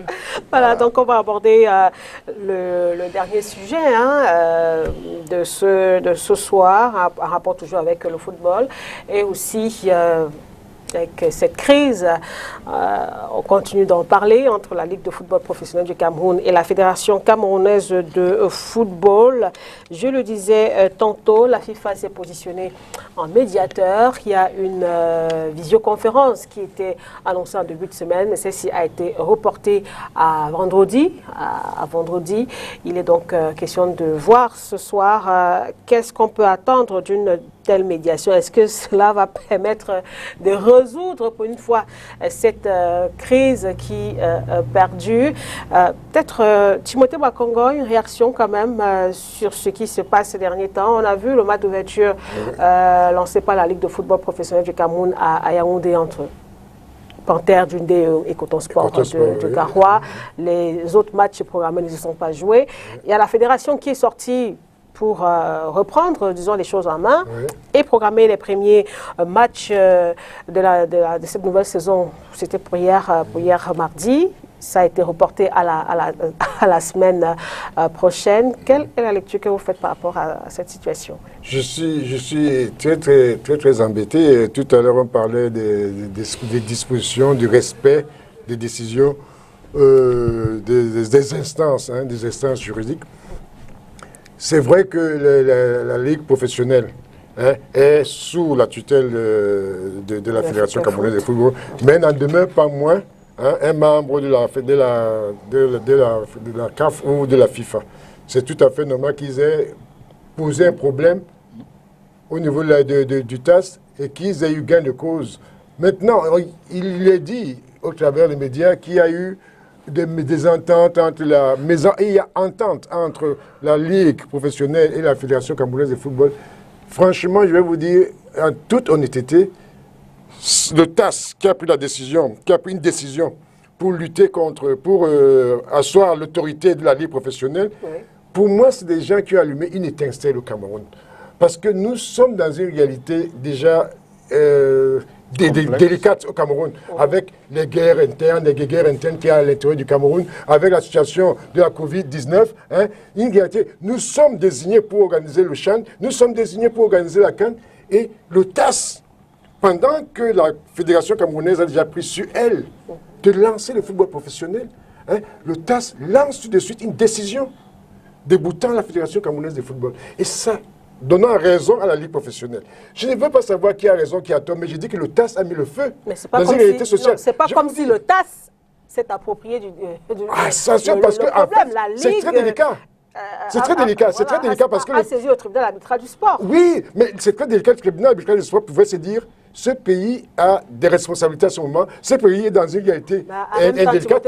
C'est vous qui demandez que les textes soient appliqués de manière claire et nette, généralement. Nous sommes tout à fait d'accord. Nous sommes tout à fait d'accord pour l'application des tests. Qui n'a pas appliqué les tests? Qui les a appliqués au départ? Est-ce que la Ligue professionnelle a appliqué les tests au départ? Est-ce que la Fédération ne les a pas appliqués? Est-ce que la Fédération les a violés? Nous sommes dans un flou extraordinaire. Mais je dis que sur le plan social, nous avons des jeunes footballeurs qui sont au chômage, qui ne jouent pas depuis longtemps, des entraîneurs qui ne peuvent pas travailler. Le football camerounais, qui doit organiser le CHAN et la CAN, est en mal à cause des égos d'un certain nombre de conducteurs du football camerounais. Parce que pour moi, c'est déjà un problème d'ego. Et je veux dire, nous avons un ministre des Sports, nous avons un premier ministre. Ils ont le droit de dire à la FIFA, compte tenu des problèmes internes, sensibles que nous avons dans notre pays, en citant tous ces problèmes internes, est-ce que nous pouvons ce soir, c'est-à-dire repousser toute forme de décision juridique liée au football en attendant, puisque en réalité, le football n'était pas en péril. La présence de la Ligue professionnelle... Non, le football camerounais n'était pas en péril. Un championnat était déjà lancé par la Fédération camerounaise de football. Quel est tort ou quelle est raison? Pour des raisons de paix sociale, pour les raisons d'éviter toute forme d'enflammement, toute forme de désastre, même social, parce que tout étincelle peut créer un désastre social actuellement au Cameroun. Tout étincelle, ça peut partir du football, comme ça peut partir du sud, du nord-ouest ou du sud-ouest. Et pour moi, de réfléchir, de voir tous ces facteurs. Et même au Cameroun, de voir tous ces facteurs, parce que le Cameroun, à travers son ministre des Sports, à travers son premier ministre, devait voir ces facteurs. Il y a faiblesse au niveau du Cameroun, parce que le Cameroun peut se dire, attention, ce problème entre la Ligue professionnelle et la Fédération camerounaise peut entraîner. Le football est une réalité sociale très très forte, qui unit beaucoup de forces au Cameroun, qui rassemble beaucoup d'énergie au Cameroun. On ne peut pas s'amuser. On ne peut pas s'amuser à laisser une telle dégradation. Le Cameroun a le droit, parfaitement le droit de dire à la FIFA et à la CAF, compte tenu de nos engagements, compte tenu des sensibilités, de l'ambiance délétère qui est actuellement au Cameroun, nous ne contestons aucune disposition, aucune décision officielle prise par le TAS, la FIFA et tout ça, mais nous voulons les renvoyer à plus tard, le temps de nous permettre de bien organiser notre CHAN et notre cadre. Le Cameroun peut prendre cette décision. Il fallait penser à appliquer la décision après. Après, et voir, parce que c'est un problème de négociation. Non, en réalité, nous sommes dans une réalité où est-ce que le juridisme doit l'emporter sur la réalité sociale qui nous incombe, avec les chômages, il y a les guéguerres et les étincelles qui peuvent s'allumer à tout moment. Est-ce qu'à cause du juridisme, nous avons le droit d'hypothéquer la vie sociale camerounaise? Parce qu'il faut respecter le droit.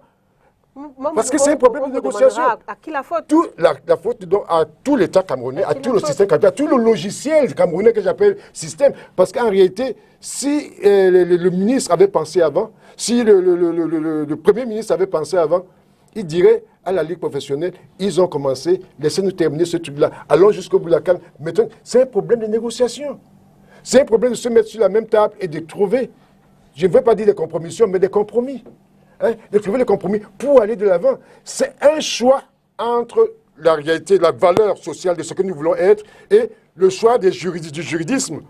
Hein, parce que le juridisme qui est le respect pointilleux de certaines formes juridiques, vraiment, je trouve que c'est un peu trop dans notre pays. Donc cette lutte entre la Ligue professionnelle de football et la Fédération camerounaise de football, il est difficile de savoir qui a tort, qui a raison, qui a tort. Parce que d'un côté, on vous dira que la Fédération camerounaise de football a violé même ses propres... La Ligue n'a pas été entérinée par l'Assemblée générale. En réalité, je vois derrière tout ça un problème d'ego entre les hommes. C'est-à-dire que d'un côté, des hommes de la Fédération camerounaise de football qui estiment qu'il ne faut pas... c'est eux, l'organe, qui sont à la tête de tout, c'est eux qui doivent commander, qui doivent décider. Et d'un autre côté, l'ego d'un général, homme de la République, homme historique dans la République, qui estime qu'on l'a lésé et qui, en plus, a eu raison face à un organe tribunal arbitral des sports. Et je ne suis pas sûr que le tribunal arbitral des sports était absolument dans la connaissance des faits, des débuts des faits. Parce qu'il y a, dans ces faits-là, comment est née la Ligue professionnelle de football, comment elle est née, tout le monde. Mais il y a une réalité qui est là, c'est la Fédération camerounaise de football qui est l'organe fêtier qui commande. C'est l'organe technique au niveau du ministère. Donc, le ministre, pour moi, n'a pas assez tapé sur la table. Le Premier ministre encore moins. J'ai dit, il y a un problème au niveau de l'organisation même de l'État. Il s'agit de la souveraineté du Cameroun. Pas la souveraineté du juridisme du TAS. Problème d'ego, que ce soit du côté de la Ligue ou de la Fédération camerounaise de football. Est-ce que c'est un avis que vous partagez, Parfait Siki? Je voudrais d'abord dire que j'aurais volontiers cédé mon temps de parole à M. Timothée Makongo, parce qu'il a dit, j'ai partagé au-delà de 75% de ce qu'il a tenu comme propos. Et ça peut paraître surprenant parce que je travaille pour la Fédération camerounaise de football et que je suis certainement là pour vous dire que ce que nous avons fait est bien. Mais je partage une bonne partie de ce qu'il a dit, parce que au-delà de tout, il s'agit de jouer, de faire jouer des jeunes, de faire rayonner notre pays qui va accueillir des compétitions. Et que si on ne parvient pas à atteindre cet objectif-là, quel que soit celui qui aura raison ou tort, nous aurons échoué. Voilà. Nous aurons échoué vis-à-vis de notre jeunesse, nous aurons échoué vis-à-vis de notre pays, vis-à-vis de l'Afrique qui nous regarde, et pourquoi ne pas le dire, le monde qui nous regarde. Donc, nous avons intérêt à ce que ça joue. Et le compromis dont il parle, c'est la démarche qui a habité la Fédération camerounaise de football dès le début de cette crise. On va dire, dès le retour de la LFPC au centre du jeu. Le compromis, c'est l'acte qui a été posé par l'Assemblée générale de la FECAFOOT pour dire, OK, vous avez gagné au TAS le 14 septembre, mais pour qu'on avance, voici ce que nous posons sur la table. Et ça a été accepté par les partis. Sauf qu'après, on a entendu, je vous les ai piégés, ils m'ont piégé, etc. Et c'est là que le désordre est reparti. Ouais. Il faut bien dire que si on avait respecté le compromis qui a été posé sur la table, le 25 septembre par l'Assemblée générale de la FECAFOOT, tiens, l'Assemblée générale de la FECAFOOT, on en parlait tout à l'heure.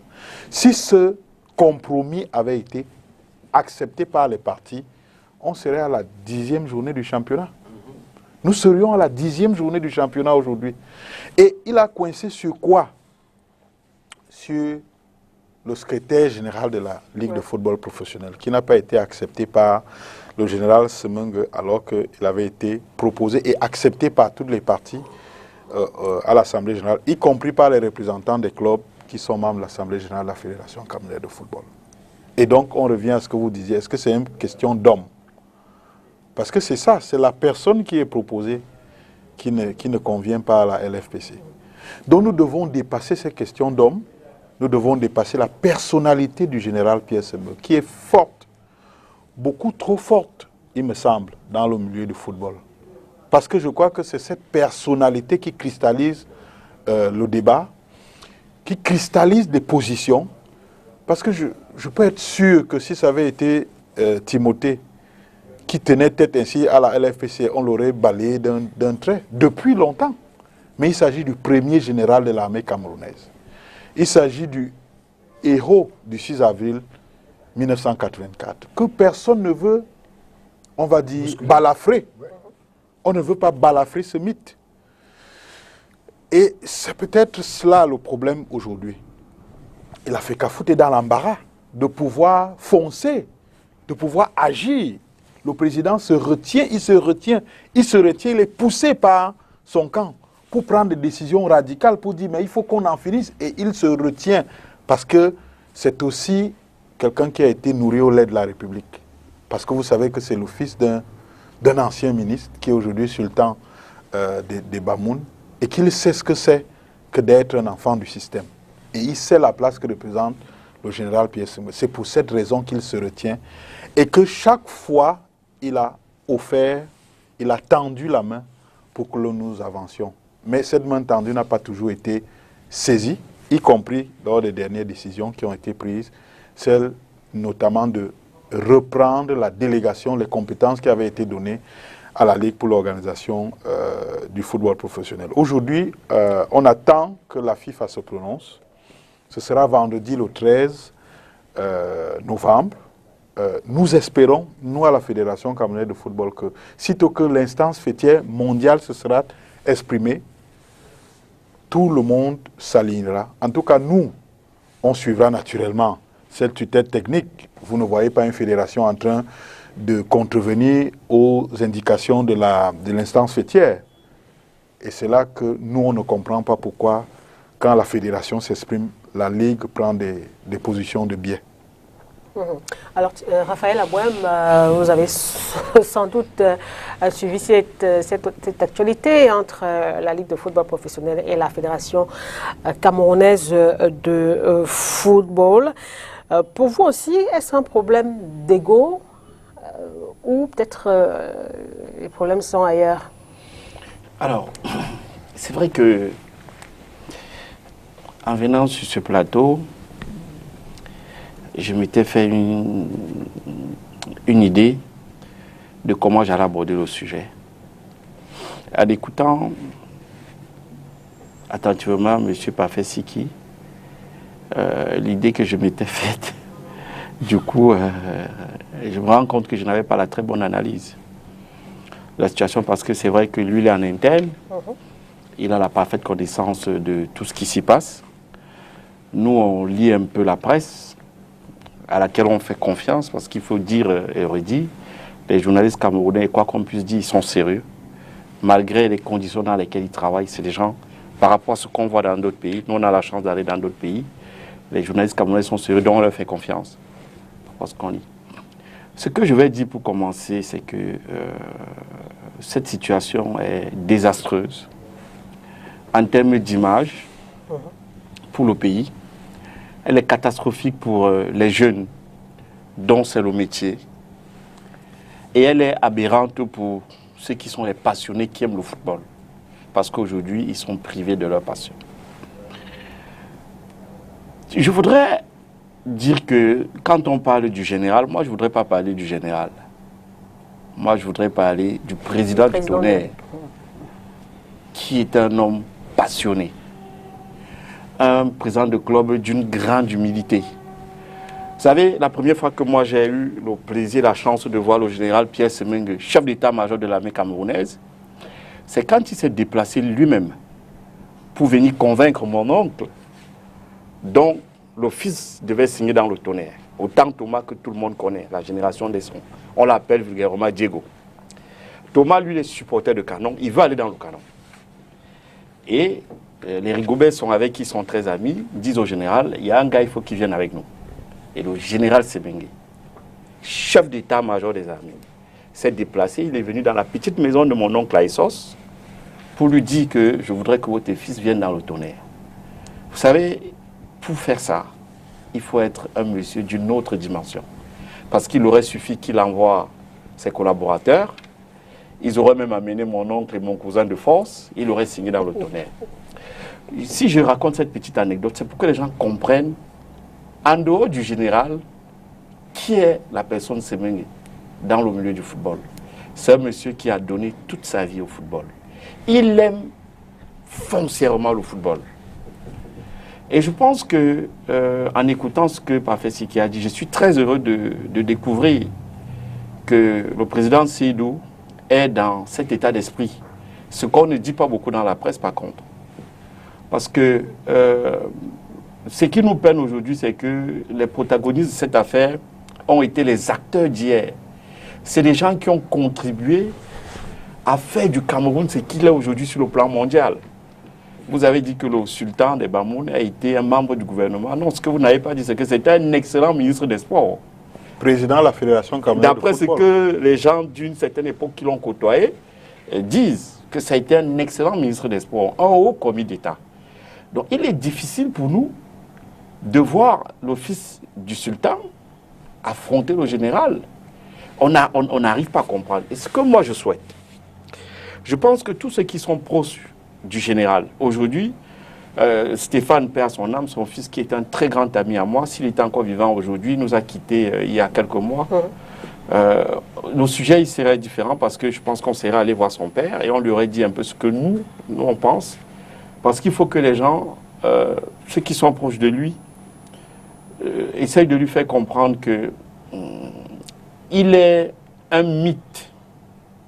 Et il faut que le mythe qu'il est demeure.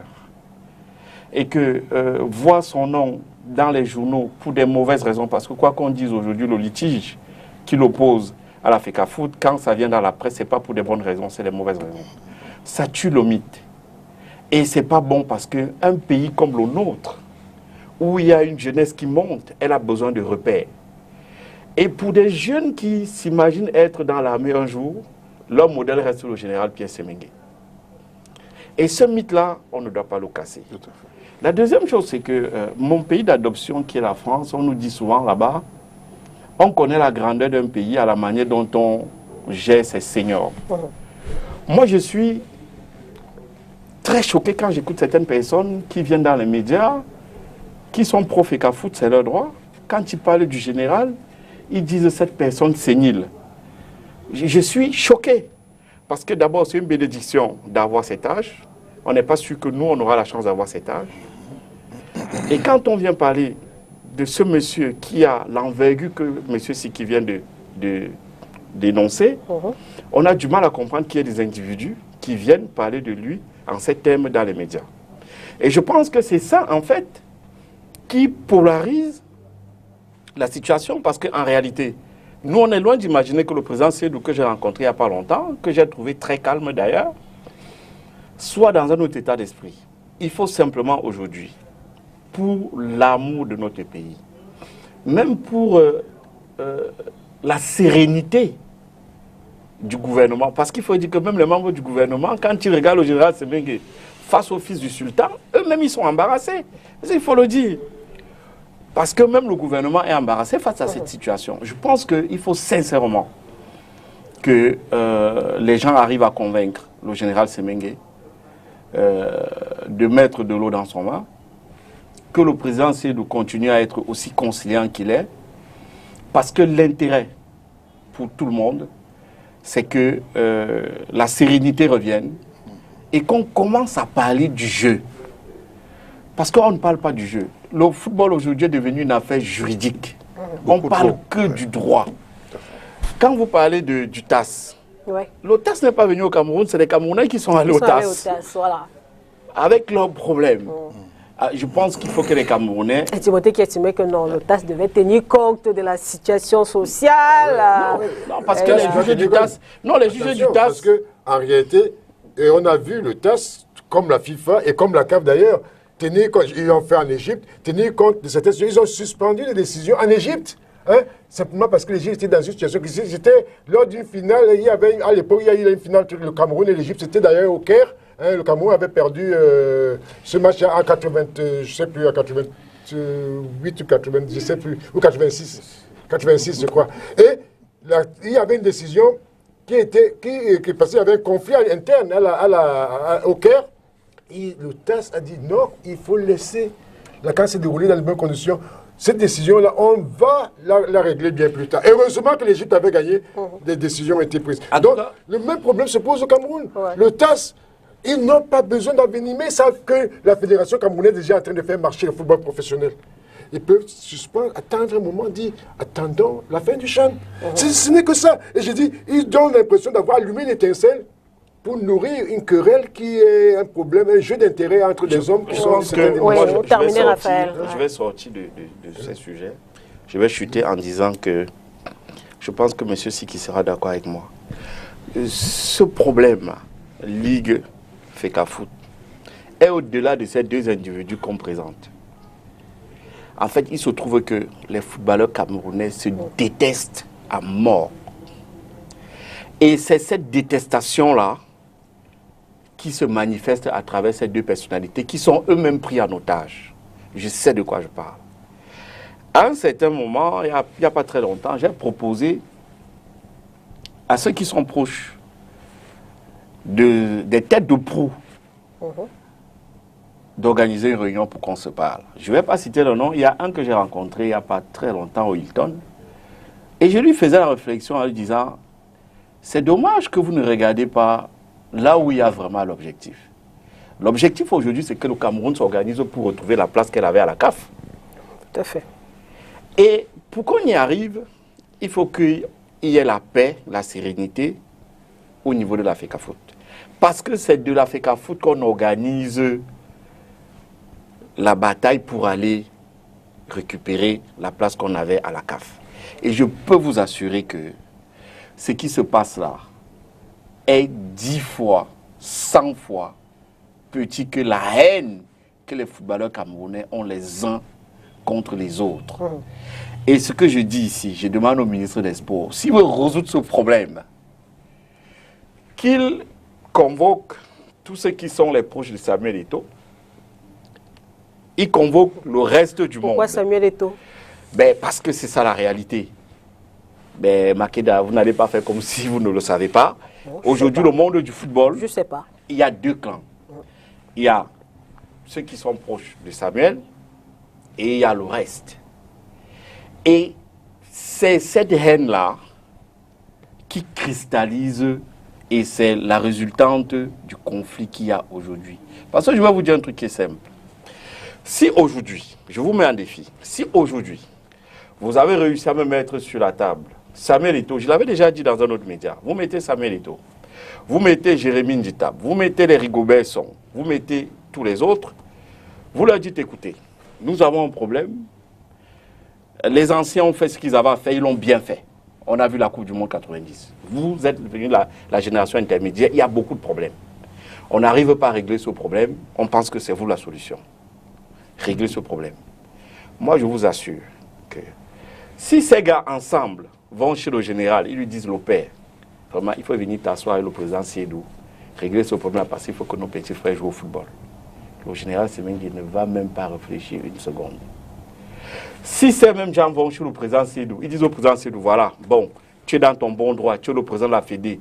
La Fédé, contrairement à ce que vous avez dit tout à l'heure, la Ligue n'est pas un démembrement de la FIFA. La Ligue est un démembrement de la FECAFOOT. Non, il n'est même pas membre. La Ligue n'est même pas membre de la... Non, la Ligue est un démembrement de la FECAFOOT et c'est la FECAFOOT qui est le patron de la Ligue. Comme la FECAFOOT est un démembrement du ministère des Sports qui lui donne l'agrément des essais, à qui il peut aussi retirer. Mais bien sûr, je suis M. Makongo. Ouais. Je suis membre de la Fédération camerounaise, vous non? Bon, en réalité... Vous êtes membre... Non, attendez. Vous faites... non, attendez que je vous explique. Vas-y. Oui, vous faites partie de la famille de la Fédération, voilà. Mais au titre des statuts, vous n'en êtes pas membre. Mais c'est pour ça qu'il dit que vous mettez le juridisme partout. Je suis le fils de Makeda. Je prends il y a des règles. La CAF est l'organe fédératif des fédérations, des associations africaines. Dans les associations africaines, chaque association africaine a des membres définis par les statuts, entre lesquels les équipes, les joueurs sont même des membres à travers leurs équipes. C'est une réalité indirecte, mais c'est des membres de la Fédération camerounaise de football. Et maintenant, si vous voulez vous en tenir à l'explication stricte, à l'explication juridique du mot membre, évidemment, vous avez les corps de métier, les clubs de football, ceci, cela. À ce moment-là, on peut parler malheureusement qu'il y a une organisation. Malheureusement, c'est ça. Oui, malheureusement, les individus, les personnes physiques ne sont pas membres. Maintenant, la Ligue professionnelle, qui est une émanation de la Fédération camerounaise de football, d'accord qu'au niveau de la création, ce n'était pas une création de la Fédération, c'est une création de la FIFA à la base. Mais maintenant, laissons tout ça. Bon, mais elle a été... C'est une idée de la FIFA. Maintenant, vous êtes d'accord que sur le plan, toujours dans le cadre du juridique, sur le plan juridique, la Ligue professionnelle peut s'adresser directement au TAS pour des problèmes, des conflits intérieurs. Bien sûr. Bien sûr, mais... C'est à ce titre-là, il s'adresse au TAS. Mais sa tutelle reste la FECAFOOT. Non, ce n'est pas... Mettons-nous d'accord. Non, ce n'est en pas... tant qu'appartenant à une famille, appartenant à cette famille. Même un joueur... c'est pourquoi tu dis que c'est un problème de non, même un joueur peut aller au TAS. Au TAS, même un joueur. Le tribunal arbitral est dans... La preuve, c'est les présidents de club qui sont à l'OTAS. C'est parce qu'on te reconnaît appartenir à cette famille du football. C'est parce qu'on te reconnaît appartenir à cette famille du football. Je peux parler de membres comme statut. Je peux parler de membres en tant que... ayant le droit de s'adresser au TAS pour porter plainte. C'est de ça que je parlais. Je parlais de cette plainte. Pour conclure, je disais... Le juridisme... Oui, il faut... Et ça, c'est faux complètement. Je crois que... Ils ne peuvent pas régler le problème parce qu'ils ne sont que des hommes. Ils vont les structures régler le problème. Et c'est là il est en contradiction avec ce qu'il vient de dire tout à l'heure parlant de membres. Et c'est des hommes. Écoutez, mettons-nous d'accord sur les termes, parce que si on veut utiliser le terme juridique membre... Vous allez réagir après, il termine. Les problèmes, c'est les hommes. Les problèmes, c'est les hommes qui les créent, c'est les hommes qui les règlent. Ah bon. Ok. Moi, je dis encore une chose. Je persiste. Ce sont eux qui ont créé. Je pense que on est arrivé à un niveau où... Et d'abord, ils ont commencé à prendre conscience parce que j'ai vu que le SINAFOC a fait une réunion où ils se sont présentés comme médiateurs. C'est un début. C'est un bon début de solution. Et je pense que si ça continue comme ça, ça va se régler. Mais c'est la même gangrène qu'au volleyball. En fait, il se trouve qu'aujourd'hui, les gens, certains acteurs, se détestent à un point où ils ont oublié que ce qui nous réunit tous, c'est l'amour qu'on a pour notre pays. Il faut que les gens se souviennent de ça chaque fois qu'ils veulent prendre des positions, parce que chaque fois qu'on en arrive aux extrêmes comme on en est aujourd'hui, que ce soit au volleyball, que ce soit au football, c'est le pays qui est en pâtit et c'est notre jeunesse qui est en péril. Alors, peut-être avant la réaction des autres, Timothée, pourquoi est-ce que les Samuel Eto'o et autres ne peuvent pas être la solution dans le contexte de crise actuelle? Je suis un peu embêté quand je ne connais pas les dessous, tous ces dessous de table. Je sais que Samuel Eto'o a été influent dans le processus électoral, le dernier processus électoral de la Fédération camerounaise. Mais j'ai dit qu'au sein de la Fédération, il y a des hommes suffisamment étoffés pour mener à bien les choses. Au sein du gouvernement camerounais, il y a des hommes suffisamment étoffés pour prendre des décisions. Tout à l'heure, on parlait du juridisme. C'est vrai, sauf que jusqu'à présent... Bon, mais je vois mal comment... C'est pas parce que Samuel Eto'o a une influence au niveau d'un certain nombre de personnes, influence qui est liée à la production matérielle, à la production d'argent, et qui n'a rien à voir avec un pouvoir réel. Et je vous dis qu'il y a des hommes suffisamment étoffés. Lui, là, la Fédération camerounaise de football, il sait qu'il y a des hommes suffisamment étoffés, suffisamment solides pour savoir prendre des décisions. Tout à l'heure, il a évoqué quelque chose qui peut être une raison sensible entre le général qui a une personnalité de très belle facture au Cameroun et l'autre, le fils de Momo Djouya, qui est aussi lui-même, qui a été ministre des Sports de la Fédération camerounaise de football et qui est sultan de Bamoun. Donc, il peut avoir un problème. C'est pour ça que j'ai parlé du problème des égos. Mais maintenant, je reviens sur la réalité que est-ce qu'ils peuvent taire leurs égos et penser que nous sommes le Cameroun et qu'il faut un certain patriotisme, un certain nationalisme, un certain amour. Parce que si c'est au niveau de réglage fait par les hommes, eux, à la Fédération camerounaise, ils sont suffisamment étoffés. Ils peuvent prendre des décisions, mais ils sont amoindri par la présence du ministre, qui est un homme politique, un homme qui est un peu vassalisé par... Pourquoi ne pas essayer avec les anciens footballeurs Parce qu'avec les anciens footballeurs, ce n'est pas eux les décideurs. Finalement, le ministre reste le décideur. Le président de la Fédération camerounaise reste le décideur. Les anciens footballeurs ne vont rien... En médiateur. Médiateur, vous pensez qu'il n'y a pas de médiateur au Cameroun? Moi, je dis, il y a des hommes suffisamment étoffés. Moi, je dis, il n'y a rien à faire. Il faut qu'on je ne comprends pas pourquoi il pourrait être le médiateur efficace. Il faut qu'on puisse éclairer les téléspectateurs. Vous savez, le monde du football, il y a deux choses qui le gouvernent. L'aura des individus et la grosseur de leur portefeuille. Ouais. Et malheureusement, ou alors heureusement au Cameroun, vous avez beaucoup de joueurs qui ont ces deux facteurs. Parce que vous ne vous en rendez pas compte, mais les joueurs camerounais ont un aura à l'international qui est terrible. Et je disais souvent, si vous prenez aujourd'hui la FIFA, les Camerounais pourraient contrôler la FIFA. Parce que quand vous voyez la proximité qu'il y a entre Samuel Eto'o et Infantino, vous voyez la proximité qu'il y a entre Jérémy Nditap et Infantino, il n'y a pas 2 pays en Afrique dont les joueurs ont une telle proximité avec le président de la FIFA. Et si ces gens-là s'entendaient, mais malheureusement, ils ne s'asseyent pas sur la table. C'est une réalité et ce n'est pas un secret de polichinelle. Et c'est moi, ma démarche. Je n'arrête pas de dire à leurs proches, je disais, mais écoutez, le combat, il est ailleurs. Le combat, il est de permettre au Cameroun de retrouver sa place au niveau des instances internationales où aujourd'hui on est à côté. Mettez qui vous voulez à la FECAFOOT et allez défendre les intérêts du Cameroun à l'international, c'est de ça qu'il s'agit. Mais aujourd'hui, ces gens se détestent. Et c'est ça le problème. Parce qu'on peut dire tout ce qu'on veut. Si ces gens-là apprennent à s'aimer, au volleyball, c'est pareil. Si ces gens-là, aujourd'hui, décident de s'aimer, vous allez voir que les problèmes au niveau du football seront réglés parce qu'ils ont même les moyens de financer le football sans que la FECAFOOT n'aille faire recours aux subventions de l'État. C'est ça la réalité. En réalité, l'État ne finance même plus le football parce qu'en réalité, le football s'est financé lui-même pendant près de 10 ans. Non, on peut dire ce qu'on veut, mais l'État a financé la Ligue. La Ligue, l'État continue à financer. Et je dis aujourd'hui, quand vous voyez l'aura des footballeurs camerounais, ils ont la capacité, de par leurs relations, d'amener des partenaires financiers qui viendraient injecter beaucoup d'argent dans le football. L'État du Cameroun ne devrait même plus mettre de l'argent, même en équipe nationale, parce que quand vous voyez les connexions que les joueurs camerounais ont à l'international, mais c'est phénoménal. Mais aujourd'hui, qu'est-ce qu'ils vous disent tous? Non, le Cameroun, non, vraiment les affaires du Cameroun, non. Pourquoi? Parce qu'il y a un qui l'emmerde et du coup, il ne veut pas voir le Cameroun, non. Mettez tous ces gars sur la table, dites-leur que le Cameroun a quand même contribué à faire ce que vous êtes aujourd'hui, parce que beaucoup de ces joueurs, qu'on le dise au moins, ont quand même décollé parce qu'à un moment donné, ça marche avec l'équipe nationale.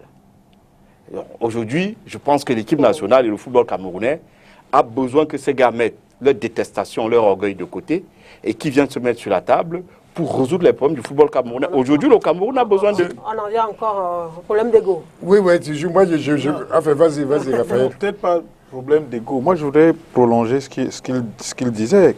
Quand la FIFA émet l'idée de la création des ligues, c'est ça, il faut gagner en Afrique avec l'Afrique.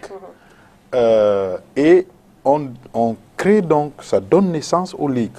L'idée, c'est de créer un modèle économique des ligues qui va permettre l'installation d'un vrai professionnalisme. C'est-à-dire, quand on dit professionnalisme, ça veut dire que quand vous avez choisi de devenir footballeur, cela devient votre profession et vous en vivez. Ouais. Vous en vivez. Quand on dit que vous vivez de quelque chose, cela vous permet de construire une maison, de prendre femme, d'élever des enfants, de les envoyer à l'école, à l'université, de pouvoir demain vous prendre une retraite, une assurance vie, etc. C'est ça, vivre de son métier.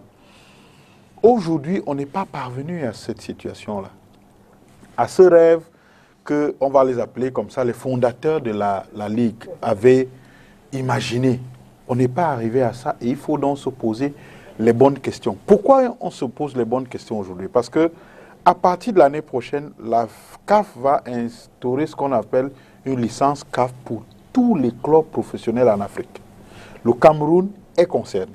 Ça veut dire que pour être considéré comme un club professionnel, il y a un cahier de charges qui va être mis en place par la CAF. Vous n'avez pas rempli ce cahier de charges, eh bien, la CAF considère que vous n'êtes pas un club professionnel.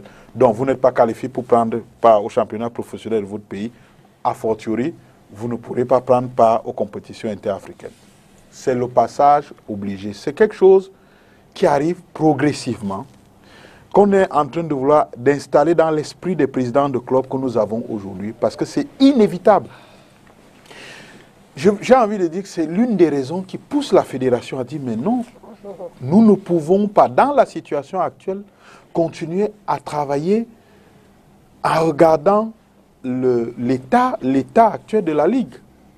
Nous ne pouvons pas aller vers le professionnalisme avec la Ligue dans l'état où elle se trouve, où elle se trouvait il y a 1 an, il y a 2 ans, il y a 3 ans. C'est-à-dire que ces perfusions régulières de l'État on peut dire que oui, l'État s'intéresse au football, mais on peut aussi s'inquiéter de ce que, mais pourquoi la Ligue n'a pas, depuis ce temps, généré les ressources qu'elle aurait dû générer pour pouvoir au moins s'auto-gérer, mais en tout cas mettre les footballeurs, les clubs, à l'abri des besoins élémentaires. On peut se poser ces questions raisonnablement. Qu'avons-nous fait de tous ces sponsors qui sont spontanément venus en 2011, je ne vais pas citer les noms, et qui sont repartis quelques années plus tard. Ouais. Et j'ai quand même envie aussi de dire, pour embrayer sur ce que Timothée a évoqué au début de son propos, que quand le TAS est intervenu, peut-être que s'il avait attendu un peu, il serait venu trouver que 1, 2, 3 sponsors auraient signé avec la FECAFOOT pour le championnat professionnel. Je ne vais pas les citer pour ne pas faire de la publicité, mais il y en avait 2 qui étaient là aux portes jusqu'à ce que la décision tombe le 14 septembre. Et il y a quelque chose à faire. Il y a des entreprises, des partenaires qui sont là. Mais que ce désordre désole, que ce manque de respect, on parlait des règles, on parle des décisions, que tout cela décourage. Donc nous devons aujourd'hui nous en tenir à ce que la FIFA va dire le 13 novembre, en attendant de mettre en œuvre la proposition de M. Abouem. Il y a une échéance qui est là. Il faut qu'un championnat commence. Vous savez qu'il n'a pas pu commencer hier parce que la fédération a jugé judicieux, au regard de la médiation de la FIFA, de ne pas commencer le championnat sans savoir ce que la FIFA va dire. Ça aurait été manquer de respect à la FIFA. Donc, la FIFA va se prononcer vendredi et la fédération a programmé le début du championnat le 18 novembre, c'est-à-dire mercredi, sous réserve de ce que la FIFA dira. Mais en tout état de cause, nous devrons respecter ce que l'instance fêtière aura décidé. Makeda, je voulais dire quelque chose parce que rapidement. Je vais dire, il faut que les téléspectateurs comprennent pourquoi j'insiste sur le fait que les footballeurs camerounais doivent s'entendre, ils doivent apprendre à s'aimer et se respecter. Parce que c'est eux qui sont les vrais acteurs du développement futur de notre football. Je vous prends un exemple simple. Il parle du professionnalisme des clubs qui doit se faire dans l'éventuel du vrai football professionnel. Vous allez au Sénégal. L'année prochaine, c'est plus loin. Voilà. Vous allez au Sénégal. Vous allez vous rendre compte qu'il y a des structures de clubs, de centres de formation qui ont été mis en place aujourd'hui, qui sont devenus des mastodontes parce qu'ils vendent des gamins à 2-3 millions d'euros. Vous voyez ce que ça fait? Si un club, un centre de formation vend chaque année un seul gamin à 3 millions d'euros, il a de quoi se structurer sur le plan professionnel. Mais vous savez qui a réussi à faire ce miracle-là? Mais c'est les anciens joueurs sénégalais. Ils se sont repartis par secteur. Ils se sont mis en groupe. Ceux qui ont joué au PSG, ils se mettent ensemble, ils vont plaider pour le PSG. Le PSG vient signer un partenariat, ils versent des subventions chaque année. Ceux qui ont joué à Metz, Marseille, ainsi de suite. Quand vous allez au Sénégal, au Mali, tous ces clubs sont parrainés par des clubs français. Ils injectent de l'argent. Et vous arrivez là-bas, vous voyez que leurs championnats sont professionnels, mais ce n'est pas l'État qui met de l'argent. Mais aujourd'hui, qu'est-ce qui se passe au Cameroun? Rien ne se passe. Simplement parce qu'en réalité, les footballeurs camerounais ne sont pas organisés. Voilà la réalité. Et je pense que ceux qui vont réussir à mettre ces gars sur la table, à mener, même s'ils ne peuvent pas s'aimer, qu'ils se respectent, pour l'intérêt de ce qui a été leur métier, pour permettre à leurs jeunes frères de rêver, je vous assure que le Cameroun, avec l'aura que le Cameroun a, le Cameroun va avoir un championnat véritablement professionnel et l'État n'aura pas besoin de mettre un centime sur la table. Alors coach, c'est vrai, Raphaël tout à l'heure disait que c'est une situation qui est quand même catastrophique pour les jeunes footballeurs. Vous êtes entraîneur de foot, mais on imagine forcément que des mois sans compétition, c'est pas évident. Oui, c'est ce qui me fait un peu mal parce que je crois que quand on est formé comme entraîneur et qu'on est un entraîneur de football, il y a des périodes qu'il faudrait préparer le championnat. Je crois qu'il faudrait qu'on en arrive là. Il faudrait que, comme on parlait parfait, qu'on en arrive, qu'on ait un calendrier. Quand ça finit, on sait quand est-ce que ça va commencer. Au Cameroun, quand vous faites 8 mois, vous êtes 8 mois sans salaire parce qu'on ne regarde pas le contrat que vous avez signé pendant 2 ans.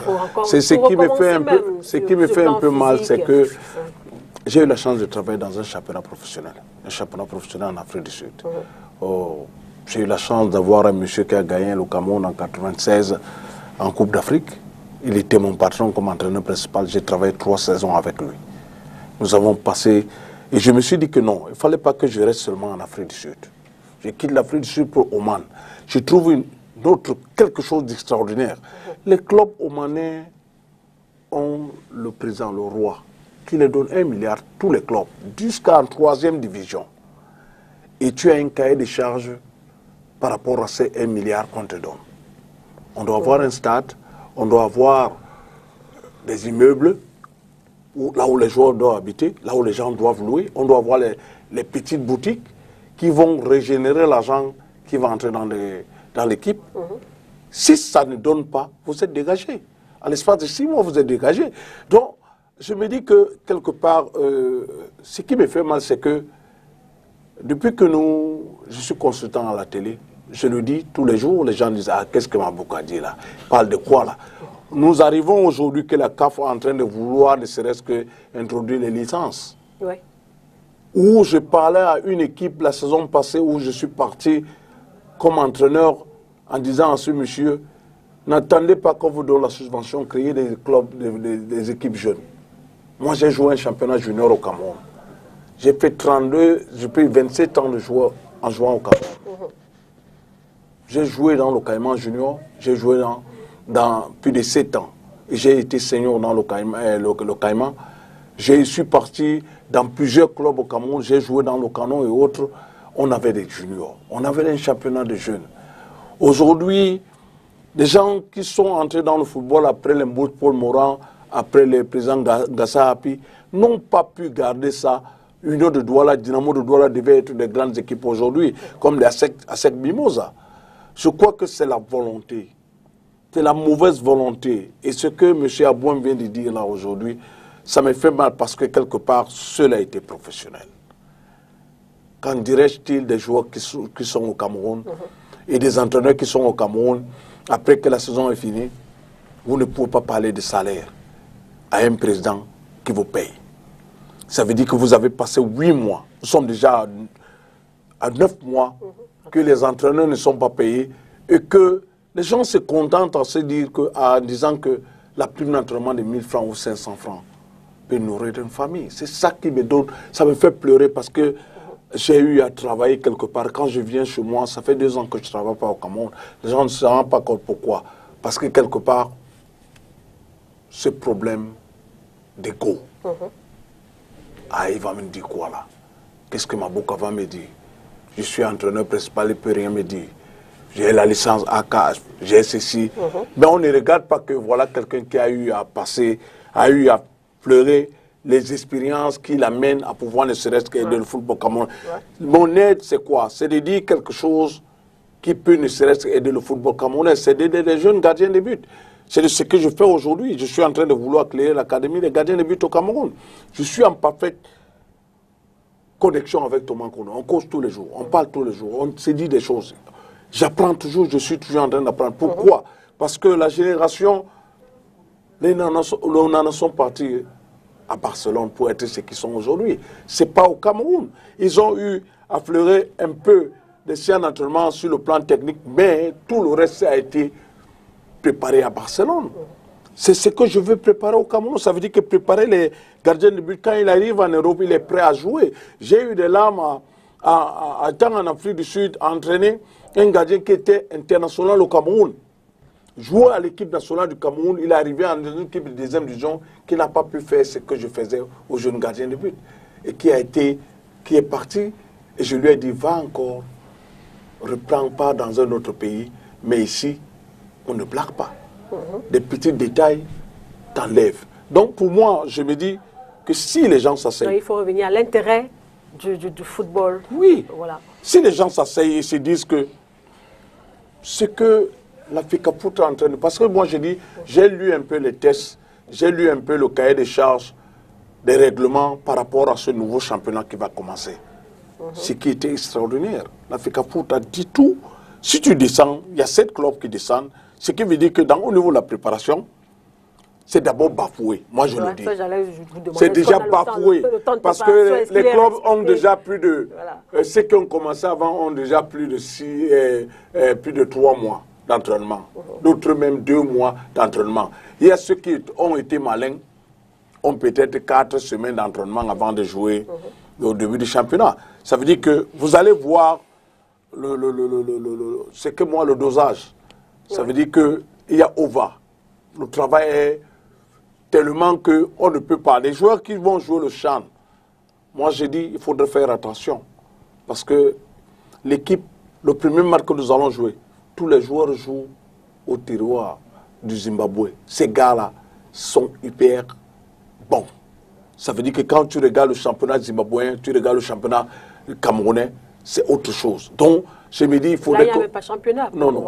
Je dis, il faudrait que... Pardon, il faudrait que nous puissions faire attention. C'est au niveau de la préparation qu'il faudrait que ceux qui vont gagner vendredi, ça veut dire que ce médiateur qui est la FIFA, dès qu'ils vont prendre la décision et que ça marche, il faudrait qu'on essaie de regarder quand on termine le championnat, quand est-ce qu'on va commencer. Qu'est-ce que vous attendez, par exemple, justement, de cette médiation?